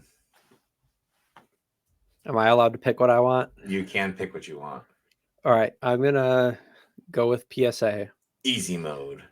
Yeah, definitely easy. So I'll Let's start do off by this. giving up. I'll start off by giving a positive. I think CGC slabs look way better than PSA, and obviously that's a subjective take, but how clear they are, and I didn't think I was gonna like the new labels, but I like them a lot better than what I used to like. Yeah, the labels are nice. I'm just grabbing some right now so I can show off how pretty they look. Yeah, so I'll go through the negatives before I talk up PSA. So CGC negative wise, half grades are stupid. I'll just throw it out there. No one wants a half grade. Not a single person wants a half grade. No one. And so A5s aren't that's cool. no. Like just I'd rather get a 9 than a 9.5. Just give me the 9. So that's like when I first start off. 2, I think like 6 months, a year ago or something, CGC had its place in the market because of the turnaround time. Now some people are getting PSA bulk back in like 2 or 3 weeks, up to a month and a half, which is still pretty quick. So I think like that CGC first to market play isn't as relevant because you could just do the same thing with PSA. I think back then, like, oh, a new set come out like 151 AR, you could have sent those to CGC, got those back in a few weeks, and put those on the market before any PSA hit besides the express orders. And so I think that place in the market's it's completely gone. And now from like the positives of PSA, now PSA obviously has the half grades, but there was like a short time period in which those rates went up huge, and you don't really see a half grade. I've never gotten a half grade grading. I think from like the market size, PSA is never going to get overcome by a competitor, at least in the near to midterm. There's no competitor out there that I think is going to really compare. I'll leave it there for now, and then you could say what you're going to say, and then I'll finish my points. Okay, then you can have a little rebuttal. So value, CGC is value. You could be part of their elite membership and pay $9.60 for bulk rating. I know that's not a crazy jump from the 15 grading that is PSA. You're talking $6, $5 and what 40 cents or whatever it is difference. But when you're factoring in stuff like shipping costs and postage and all of that, that all adds up and can make sending cards that you wouldn't send to PSA a definite play for CGC. While I agree with the turnaround times are kind of crappy now for some things when they were humming, like Van Gogh Pikachu, send them out value tier, they were coming back in less than a week. Like they were coming in and out quick. Label, beautiful. the new labels are great. I'm just going to hold up a couple examples of some. So talking about Neo Premium files, that is, Fraligator in a pristine 10. It's hot. That's a great case. The cases are much better. The plastic is clearer. Again, we'll do a side-by-side comparison. Like, it's definitely a prettier label. They let you know it's a 10, really big there, pristine, gold embossed. And then here is just a regular label, Gem Mint. Now, while not as good, it still says 10 on there. It's nice and big for everyone to see. The premium might be there for PSA, but I will tell you that those pristine 10 labels do sell for a premium for certain cards, definitely.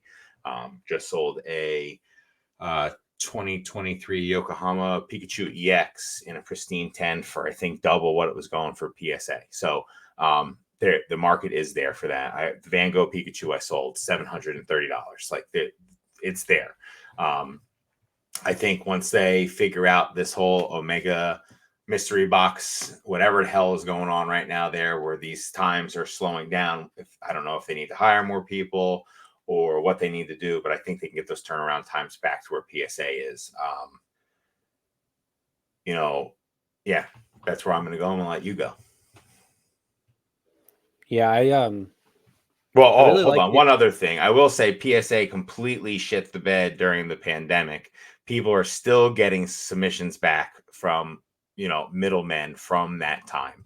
It's wild. Like, people were getting submissions back a couple months ago. I think Dan just got one back not that long ago too. So it's crazy to think that a company that big with that big of a reputation that's been grading cards since the early 90s, sports cards, whatnot, that they could allow that to happen to themselves during the biggest boom in trading card history. Like, all the lost revenue that they had there from closing shop and letting CGC run for a little bit and build that market share. Like, they allowed CGC to become CGC in its current form because of that, I think. Yeah, so from the PSA side, I really like the improvements they've been making. Like the submission process has just improved a ton in like the past year, where you get like the little photos and stuff of cards now. And I think, what they're building into the app, being able to fill out submissions in the app and stuff, all that kind of stuff. And then I really like the grade reveal stuff. Now, I'm never one that's going to wait until I get the cards in hand to see my grades. I'm one of those people that if I'm one of those people, like, I'm one of those people that I'm looking at the grades, taking the scans and listing them on eBay before I get them in hand. Crazy. But especially if there's like duplicates of a card, because then, if one cracks or something, I've only ever had one card crack on the way back to me. But that's the other thing. Like, PSA, I know gets kind of dogged for their customer service. I've always had good experiences with their customer service. I had the cracked slab. They provided a label, re-slabbed it for me, and it got it back in like a week and a half. So that was really good. And I know that's not always the case. It is what it is. CGC is going to probably have better customer service, but they also have less demand. They answer the phone. It's amazing. Yeah. Like, they answer every phone call I've ever called them. They are on it. You get an email confirmation for it. They follow up with you. I really like CGC's customer service. That they didn't credit me like $150 when I got the elite membership. I called them, they fixed it right up. It wasn't even a problem. Like, it happened. I was on vacation and noticed, and I called them during my vacation. I was like, have a bunch of cards out, and I noticed you're hitting my credit card. Like, let's fix this. And they fixed it. So yeah. So I'm gonna kind of argue against myself from the last topic. PSA, when you look at like the the entire market, tends to outsell what CGC does. Now, like you said, especially like the participation trophy, pristine 10s of like modern graded promos or something, those are probably going to perform better. Just like something like a black label is going to outperform, PSA 10s, all that kind of stuff. But I just like the fact that across the board, any era of card, I know, like, if I get a PSA 10, it's going to hold a premium, and I don't need to shoot for the moon when it comes to just getting a pristine, because most of the time, a lot of those cards are going to get a 9.5 or 10. When I look at like liquidity, when I used to grade with CGC, I still have CGC cards that are never going to sell. Like, they're 9s, 9 and 9.5s. I'm the cheapest on the market, you know, comparable sales from PSA 9s even, but like they're just not as liquid. And that's another reason why I like PSA. There's just so many more people that have large collections of PSA cards already that will probably continue to buy PSA cards.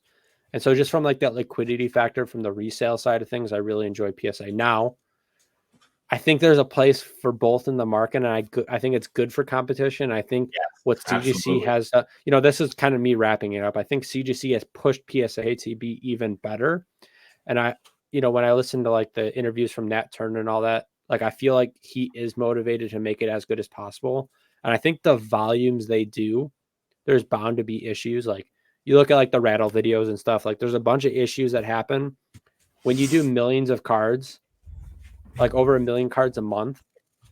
There's bound to be a few cards a month that get messed up, that get dinged corners, all that kind of stuff. Like if you think of like any factory or like any process in the world, if you could have, let's say 10 have a defect out of 1 million, like any company's going to take that. Right. So yeah, I think there's a use case for both of them in the market. I just feel like the use case for PSA is much higher than what CGC is.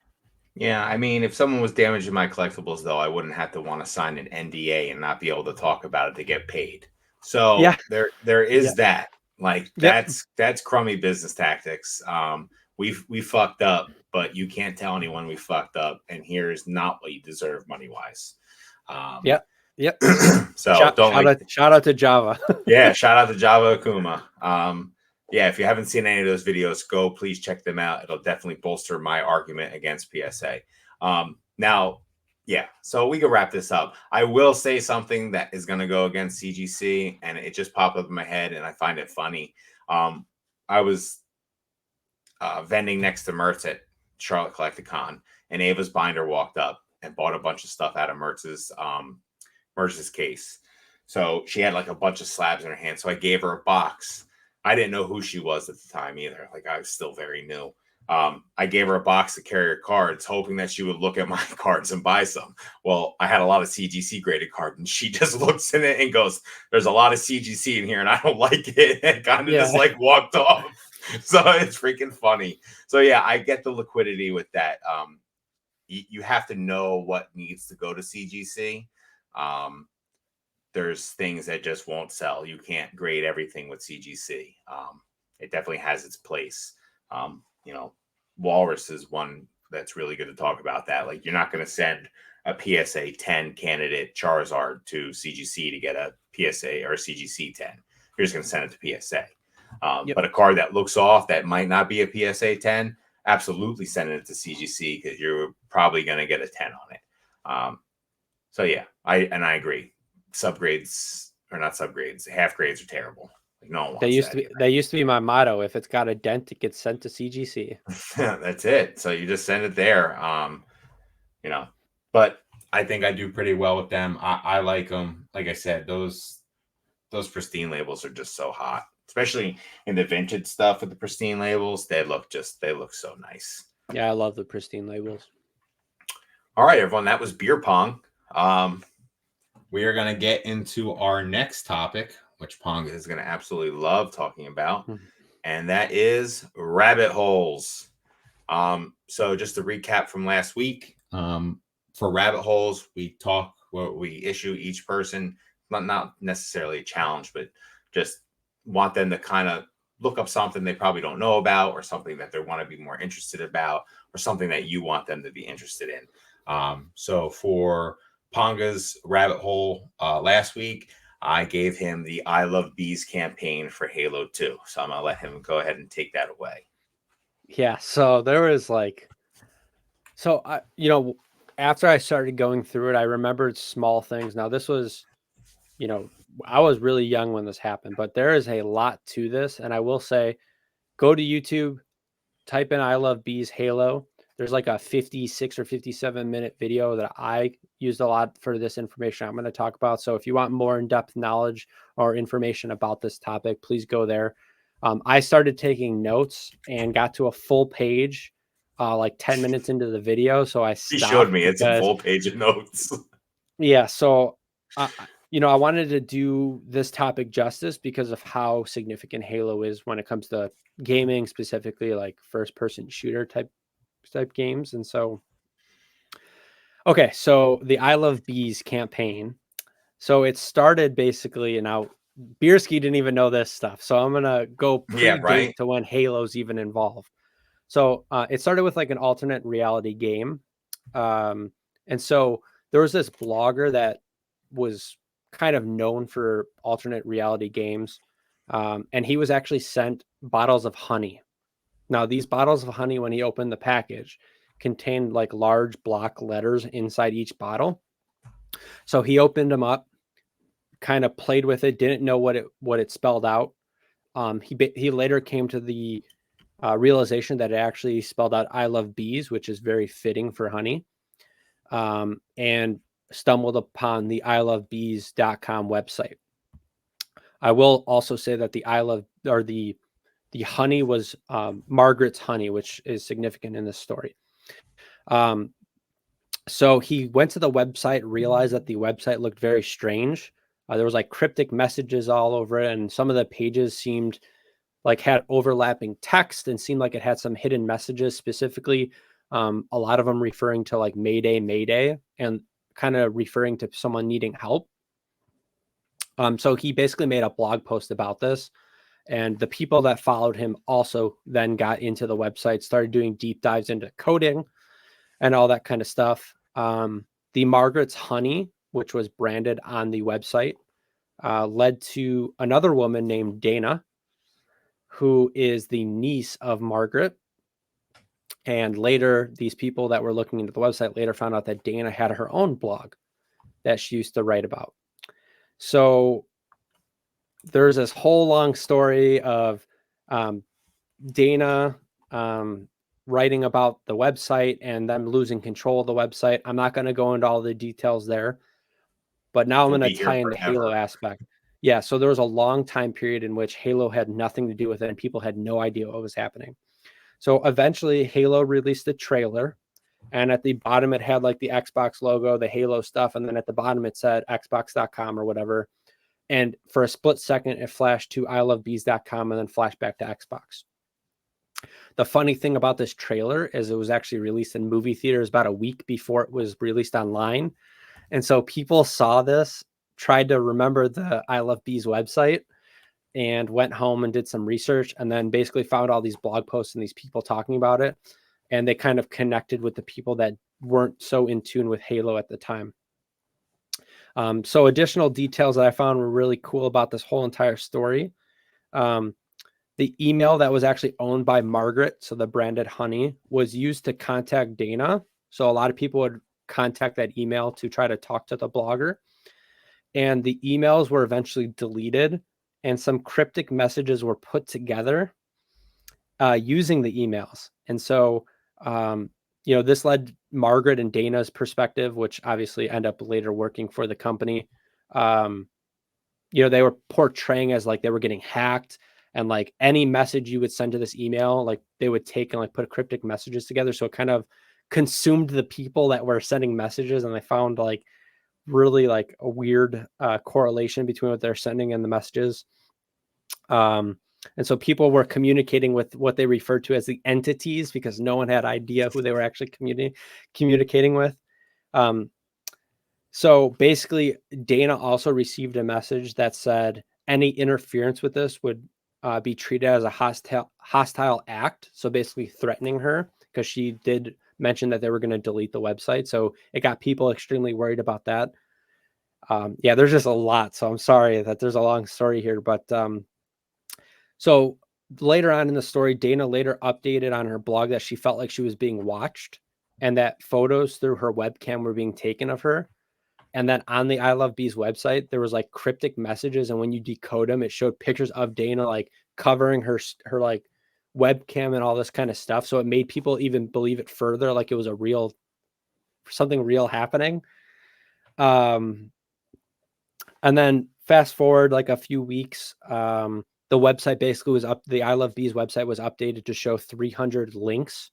And so people all over the internet had to look at every single website and connect everything together and see what words were repeated. Now, mind you, this is back in the early 2000s, so the internet isn't quite what the internet is today. And then, there's other stuff where those links led to someone named Melissa, and this Melissa character was basically stuck in a server, and she was the one that took the photos of Dana because she thought Dana was the enemy. This whole like AI backstory. Then like Dana later left and returned. There was many updates and messages led to the connection of Halo over time, besides just the trailer. Then the thing that I find most fascinating, I don't even know if it's possible today, and I'm getting towards the end of the story. People over time were led to different locations using coordinates. And when they got to these locations and gathered there, there'd be like payphones that would ring and you'd have to answer and like answer questions about the story. And as they were doing that, additional information was unlocked online. And there were 777 of these payphones. And all these payphones 777, unlocked. that's big for Bungie.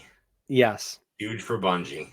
And so each one of these unlocked an audio file, and all these audio files were random. So someone had to eventually, when all 777 were unlocked, it basically needed to be decoded. And it's this whole like 15 to 20 minute story about like whole, like more lore based stuff in Halo. And it's pretty crazy. So I'm not going to talk much about that. Yeah. So after that, and what I will back up, when Halo was first included into this, people thought it was going to like lead to like an event where they could play the game early. And that's why people were so interested, because they wanted to play Halo 2 early. So at the end of this story, people were basically told, once they figured out the audio files, that they could go to 4 separate locations on specific times and relay a specific secret code. And then they were provided like the audio file DVDs, which actually now is like the most expensive Halo memorabilia that you could possibly own.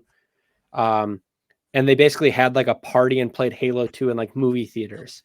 And this was so this was prior to release. So long story short, there was this whole basically world built out before Halo was even included. Then they brought in the Halo people, and all these people worked together to kind of decode some special message. And like, you look at things today, and like Call of Duty does some of that kind of stuff. Like they send out release kits to streamers early, and it's only like a week.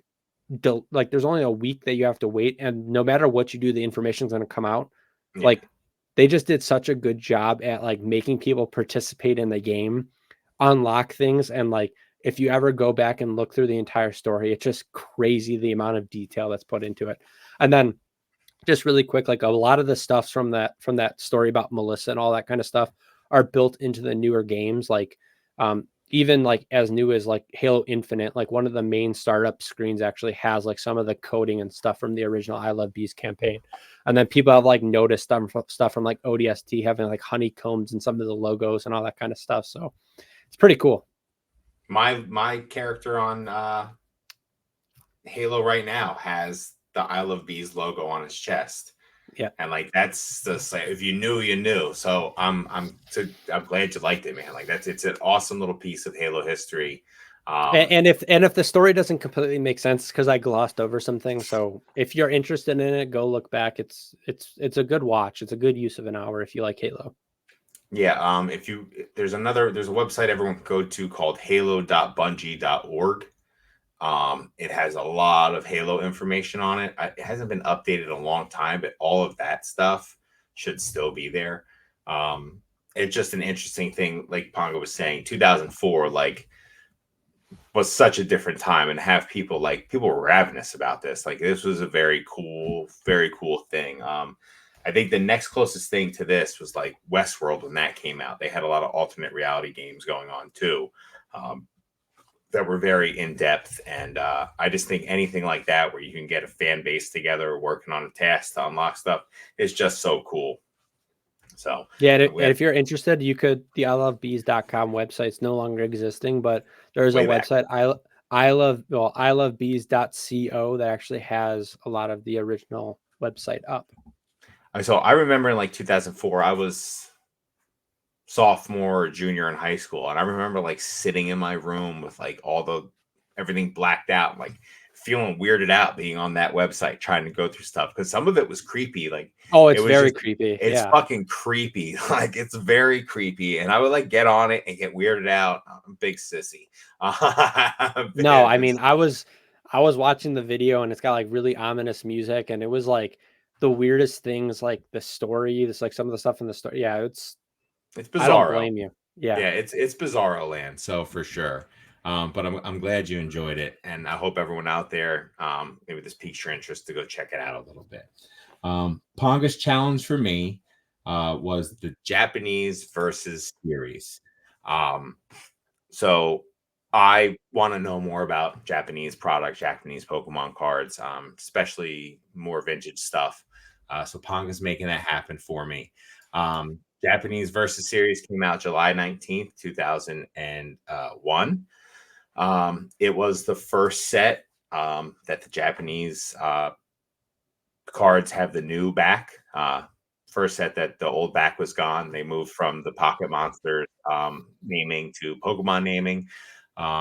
It was also the first set that had secret rares in it. For the Japanese side, I think the first secret rare that ever came out was the Dark Raichu with Team Rocket. But for the Japanese side, this was the first to have secret cards. At the end of the set list. It was also the first set for the Japanese cards to have a first edition stamp put on it. And I think the first edition stamps lasted till 2016, and then they got rid of first edition stamps. So, like I said, these rabbit holes lead you down to other rabbit holes. So I was reading a bunch of stuff. Pokey Chloe did an awesome video with her versus series hollows that she put out. I think it was like 2 years ago now at this point. So go check that out. She pulls each hollow out, shows you they're beautiful cards. Versus series might have some of the most beautiful artworks that I've seen. I'm going to pull a couple up just so everyone can see them. I am going to start with the Umbreon. I mean, it's beautiful. It's just such a beautiful card. Interesting fact. Each trainer, all the Pokemon drawn for each trainer was drawn by the same artist, except for Brock. Brock was the only trainer in the set that had his Pokemon drawn by separate artists. So that's the first one. Let me pull up this second card that I want to show off. Here we go. All right. And oh no, I can't do it that way. All right. I'm sorry. I'm going to have to just cancel that one. So I'm going to show the Umbreon. The Umbreon's really sweet. And then let me stop sharing and I'm going to share one more for you. I really also like the Gengar is awesome too. Like big fan of the art. Like I think the arts are very cool. I love the new card construction. Rounded artwork area instead of the traditional square from the older sets. Very reminiscent of the E series. I'm pretty sure this is kind of like the precursor, form of the card for E series. It introduced TM cards, which were very short lived, but pretty much it mimicked the video games where you could put TMs on Pokemon and there you go, Gengar on the shirt. You can mimic, you could use moves that your Pokemon didn't have on their card with TM cards. They only lasted, I think the TM cards only lasted a couple years now. Every Pokemon in the set is a basic Pokemon. No, like it's not evolved form. So like even the Gengar is like a basic form Pokemon for them. So it didn't actually get brought to the US because the meta would have changed so dramatically that Wizards of the Coast just never brought it to the US. The packs were like 30 cards, I'm pretty sure. Yeah, 30 cards instead of the usual 10. They had 3 half decks as well. So you could build your decks that way. I'm just trying to find a couple more things. Yeah, it's just a very interesting set. There's some big hitters drawing the artworks. I think there's 151 cards in the set, making it the biggest expansion to date. just a cool set. I can't wait to look at more of these Japanese sets, but with the artwork and everything and how rare they are, prices for these packs are outrageous. It's just cool to look at. So if you want to see more of the holographics, definitely go check out like I said, Pokey Chloe's video. She did a really good job with them. Beautiful cards. So Yeah, I really like the hollows are really cool, and those tend to be a little more expensive. I have a lot of experience like buying the non-hollow versions, and like even in PSA 10s, they're so cheap, and like you could get like really cool Crobat arts and all that kind of stuff for like super cheap. So if you're a collector of a specific species or just like a certain Pokemon, I think it's a really cool set to collect. And they're pretty easy to get in tens when it comes to like buying off the market. I know like PWCC and stuff, all that has a lot of them that auction off over time. So nice. Right on. Thank you, PoNGa. I'm still thinking about I Love Bees and feeling creeped out right now, actually, to be honest. Like, yeah, I keep looking at the door behind me, like waiting for something to come popping through it. Yeah. All right. So that's rabbit hole. So, PoNGa, what is your rabbit hole for me next week? Yeah, so I'm going to stay on topic with similar type Japanese stuff. So just a little bit of a history lesson for yourself on not just like high class Japanese sets, but just like specialty sets in general when it comes to Japan. I mean, I think a lot of us know the newer ones, V-Star Universe, VMAX Climax, Shiny Star V, but like even going back further, CP6, which is the 20th anniversary or the Evolutions equivalent, stuff like Poke Kayun, which is the equivalent of Generations. And then there's like other later back sets like Legendary Shine and all that kind of stuff dating back to like the black and white era. So there's just a lot of cool stuff to learn, a lot of like low pop cards in those eras as well. So a lot of cool sets, a lot of, I'd say, better versions, like even like Ultra Shiny GX compared to Hidden Fates is really cool. So just do a little history lesson on that. Give yourself a little more knowledge when it comes to Japanese cards. All right, right on. Thank you. And my rabbit hole to you, seeing as we both played Legend of Zelda growing up, really enjoyed the series. I want you to take a little dive into the Ocarina of Time Master Quests. Let's see what we got there. It's a little different. Some things have changed around.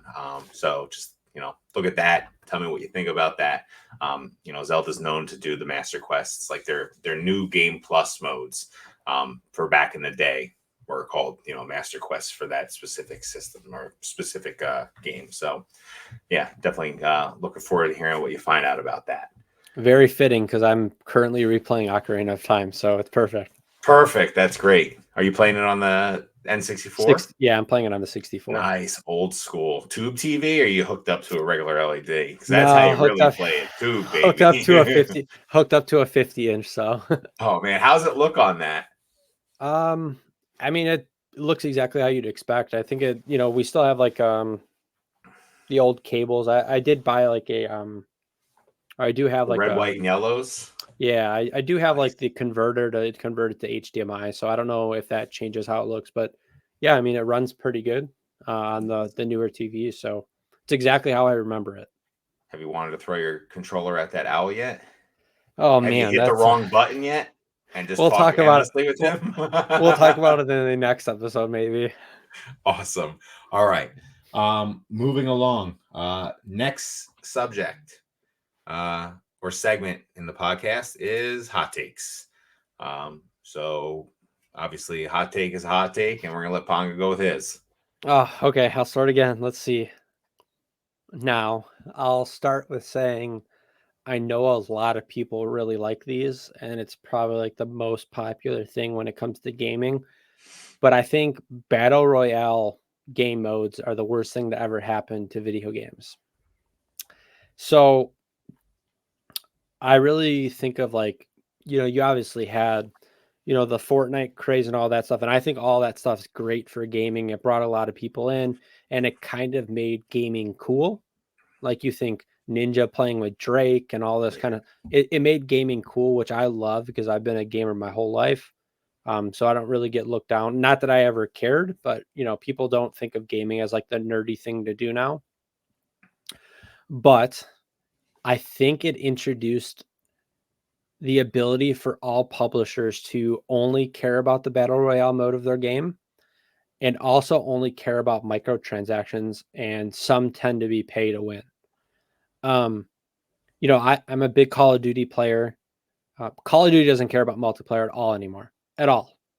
I mean, the newest game, they basically just remade maps and introduced some new maps. Most of them just the old maps. And the game balancing sucks. The, you know, Game I think of balancing is like, terrible. yeah. My least favorite thing in Call of Duty in general is made for Warzone, which is the tac sprint. So being able to basically like sprint with your gun up, it makes like the multiplayer version of the game at times unplayable and basically make it so you have to be like a crackhead to play the game.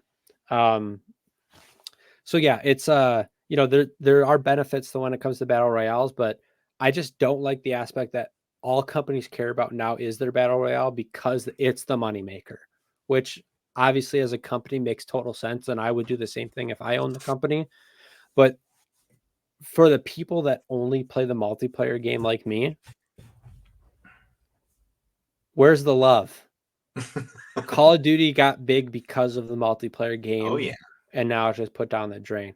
And I know, like I said, battle royales have its place. I've never been a fan of battle royale. I like getting in a gunfight over and over and over and over and over, and not really thinking about it. But yeah, I'll end there because it makes me a little too heated because of the Oh, get inability the blood up. to play. Yeah. He's pissed off. I love it. So I hear what you're saying about like the developers only kind of looking to pump their battle royales. Um, I will say though, there are a few things in gaming for me that give you that adrenaline rush than being like Blast 2, Final Circle. You know, you're down one guy and it's 2-on-1 and you clutch something like the adrenaline is there. It makes no sense. Like I've been in some pretty adrenaline inducing like situations in my life. And like, there's no reason I should be shaking after I'm done playing like a round of Call of Duty or something like that. But it happens. And it's crazy that it does happen. Um, I was on a pretty big Call of Duty Warzone kick when it was Verdansk. I did not like Caldera. I kind of don't like the new map either. I feel like with anything, and like you said, everything is very much tuned to Battle Royale. Time to kill on the guns and weapons, everything is tuned to that.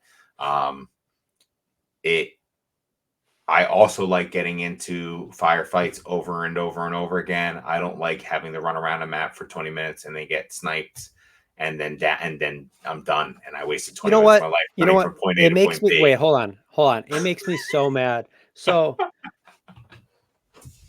think about Warzone, and like Yeah, I said, a lot of my problems with battle royale is strictly like Call of Duty based. Like Apex, great game. Fortnite, great great game. game. All that. Apex Yeah. is So fantastic. yeah, if Apex is phenomenal.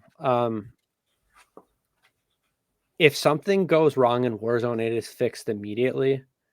I think back to the new Call of Duty, so I'm a huge competitive Call of Duty fan. The map sub base is played in competitive hardpoint. There has been a spot where you can contest the hardpoint through the wall since release, and they never fixed it. Of course. You And you aren't the one their buying skins. solution was just to take it out of ranked play. Uh well, that's AAA developers for you these days. They're terrible. But Anything owned by God forbid the Activision is battle pass garbage was now. down. Or do you ever see the store down? Do you ever No, see the store ever. down? Nope. And you should see some of the ridiculous shit that's in the Call of Duty store nowadays. There's like a full on cell shaded character right now. I was playing with one yesterday. I was like, what character are you? He goes, I figured I would just buy the biggest, douchiest character I could find. Oh, that's good. You got characters running around with big Easter bunny heads on. So I got you. Battle Royale, definitely.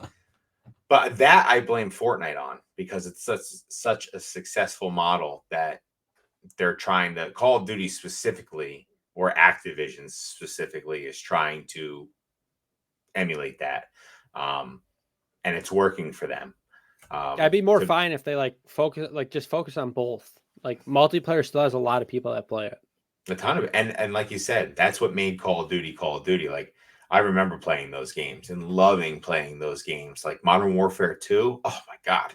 That was so cool. Like what a game that was. And that's when campaigns were good campaigns too. Like everything has shifted from what worked to what's working now, and hopefully one day it does go back. I agree with you. The battle royales. I'm Apex, like you said, standalone battle royale. It's not messing with Titanfall because Titanfall is not even really a thing anymore. Like it's all very much different. So I got you, PoNGa. My hot take is going to be I got 3 here, and I don't know which one I want to go with today. I think you go to the last one because I think the first one we could do in a tier list, right? Well, we could do both of them in a tier list, but I like the last one. All right. Because I feel strongly about this one. That's why. Yeah. All right. So I'm going to just go with it. The Nintendo Wii is a better console than the GameCube. Done. So, listen, I had a GameCube. It's not my favorite Nintendo system. I liked it for what it was worth. You know, they were trying to compete still with the PS2 and the Xbox 360. This is like when Nintendo was still trying to like win a console war that they were never going to win. They came out with the Wii. It dramatically shifted Nintendo's. The Wii is the precursor to the Switch. Like I do believe that in my mind. Like that was the first, like, okay, we're going in a completely different direction here.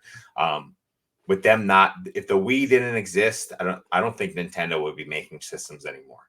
I honestly think that system may have saved Nintendo.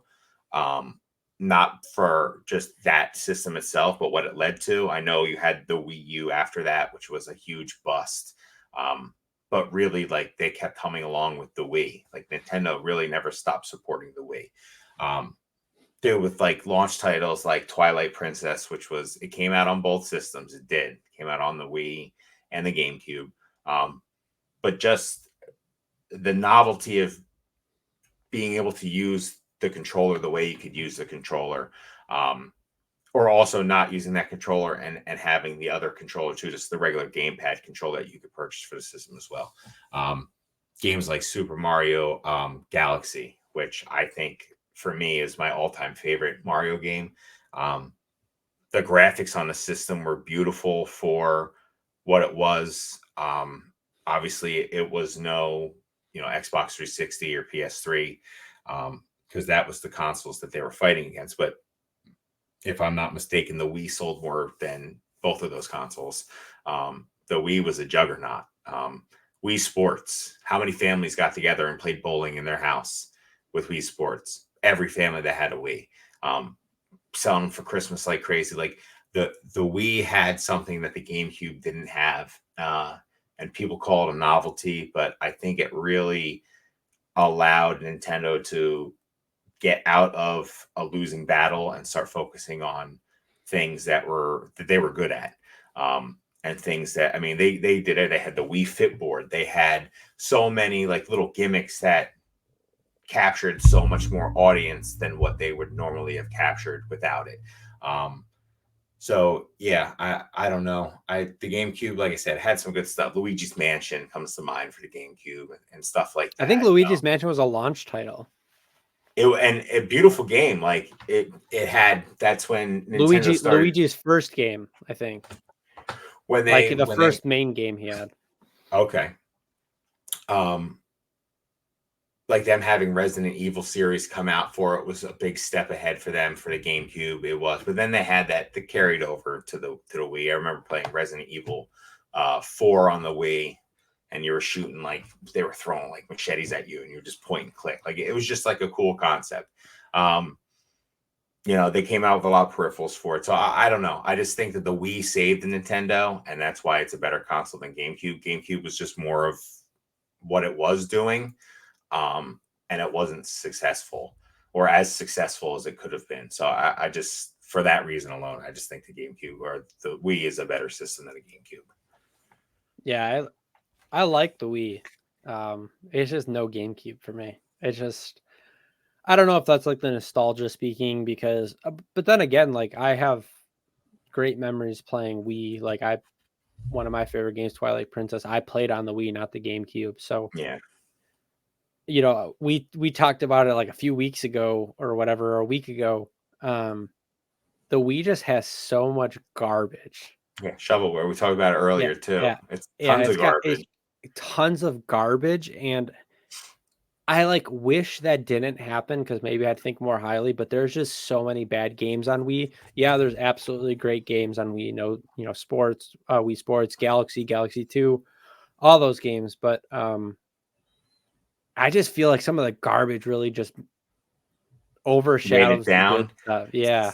And like Third-party developers for Nintendo is always garbage. That's the biggest problem with Nintendo. Is they let anyone develop on their system, but only they can touch the like good stuff.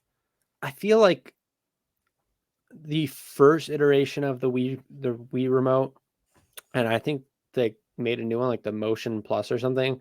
But like, and I know it was kind of like ahead of its time, or was the first one to really master it. But the controller, like pointing at the TV, like sometimes didn't feel good with all the games. And like some of the games made it to like where you had to use it. I'm never a fan of like having to use motion controls or anything like that. And Yeah. I know we talked about like the DS earlier and all that, but if you have to use it, it kind of lowers it for me a little bit. And No, and obviously like I agree with a lot that of the statement. a lot of the developers wanted to see what they could do and wanted to utilize it. With that said, like a lot of the top games didn't utilize it, which was really funny because it was kind of the selling point for the Wii. And I also found it like very awkward when you held the remote horizontally to play. Like a lot of the games, it just didn't feel all Yeah. that great. But yeah, I mean, it's a good system. I just when I think of like GameCube, and we'll do a tier list later on to go in depth, but it's a tier below GameCube for me. All right. I wonder, Okay. I wonder, I wonder what people think if they think that's a hot take or not. Because to me, that's a pretty big hot take because of how That's a many huge. I people. think that's a hot ass take, man. Like, Which there's is not many. funny because the GameCube actually like it obviously sold, but like it didn't sell well. And it's No, like remember to be this great system. it sat on And like shelves at my stores. Like when we would get those traded in constantly, so we had just like floor to ceiling stacks of them in the GameStop like boxes, and those systems came back beat up. It was almost like siblings were like fighting each other with them. It was crazy. Um, yeah, crazy times. All right, ladies and gentlemen, we're coming towards the end. Everyone knows what time it is. Um, yeah, it's before we start, I will who's that say, yeah, who's Pokemon? that Pokemon? So I think it was Danazard in the comments. Appreciate that. I think Yeah, thank you. yeah, obviously we should have named it this. Instead of name that Pokemon, yeah, who's that Yeah, Pokemon? Who's that who's Pokemon? Like so much yeah, better. it's always Pikachu, but yeah, okay. So so I think last episode we had just Gen 1 and 2, and I think we did really well. So we're gonna just make it one step harder, and we're gonna just add Gen 3. Now, I will say I'm kind of nervous for this one.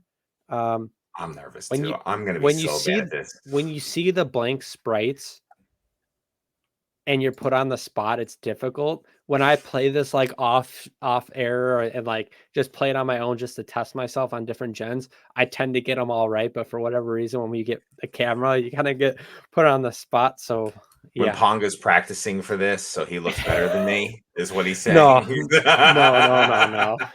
Hey, we just tested it before we started recording. We did. I'm gonna bring it up on screen now. Oh man. Who's that Pokemon, Ponga? Oh, you're gonna give me the hard one, right? So is that Yes, I am. X? Is it X Cloud? Right? Let's see. It is X-Cloud. Ponga's good at this. Oh, Chikorita. See, I feel good about that. Oh no! Oh man, Oh I feel good. no!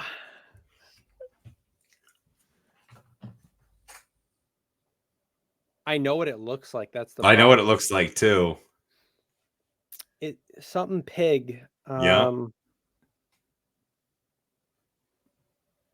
Grumpig? My man. Oh.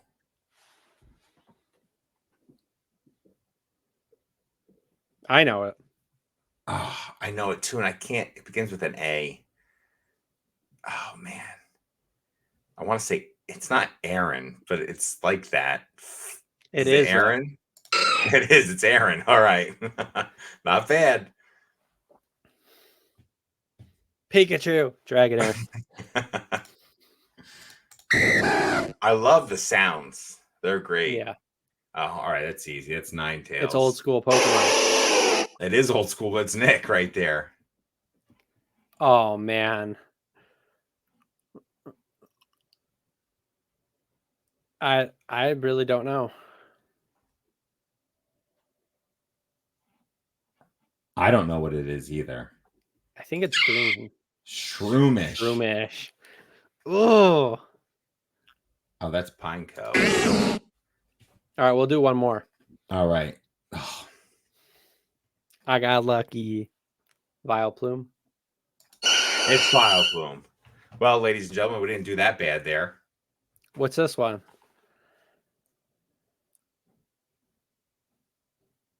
Oh my god, I have no idea. Manectric. Look at him go. I'm gonna pull it down so you can't. All right, we're done. We're done now. No, we're done. Let's Miltank, baby. Okay, you needed to end on a good one. I needed it. Well, I just want to thank everyone for being here tonight, or being here Thursday at 1:00, for watching the premiere. If you guys have any suggestions for us moving forward, please post them in the comments down below. Obviously, our socials are there. If you could please go subscribe. Please like and subscribe to Box Nostalgia. We love doing this every other week. This has been fun. I've been looking forward to it for, like I said, 2 weeks since we last recorded this. So thank you, everyone, for making the first episode successful. And I hope this one finds just as much success as the last. Yeah, I mentioned at the beginning too, like, comment, subscribe, and leave any suggestions down below. I know someone might suggest, well, make sure the pictures work. We'll be working on that. I'll double test it, triple test it before we pull up the tier list. But yeah, I appreciate everyone's support. I hope you guys enjoyed. All right, everyone. We'll see you in 2 weeks. Thanks a lot, and we'll catch you on the flip side. Have a good one, everyone. Peace.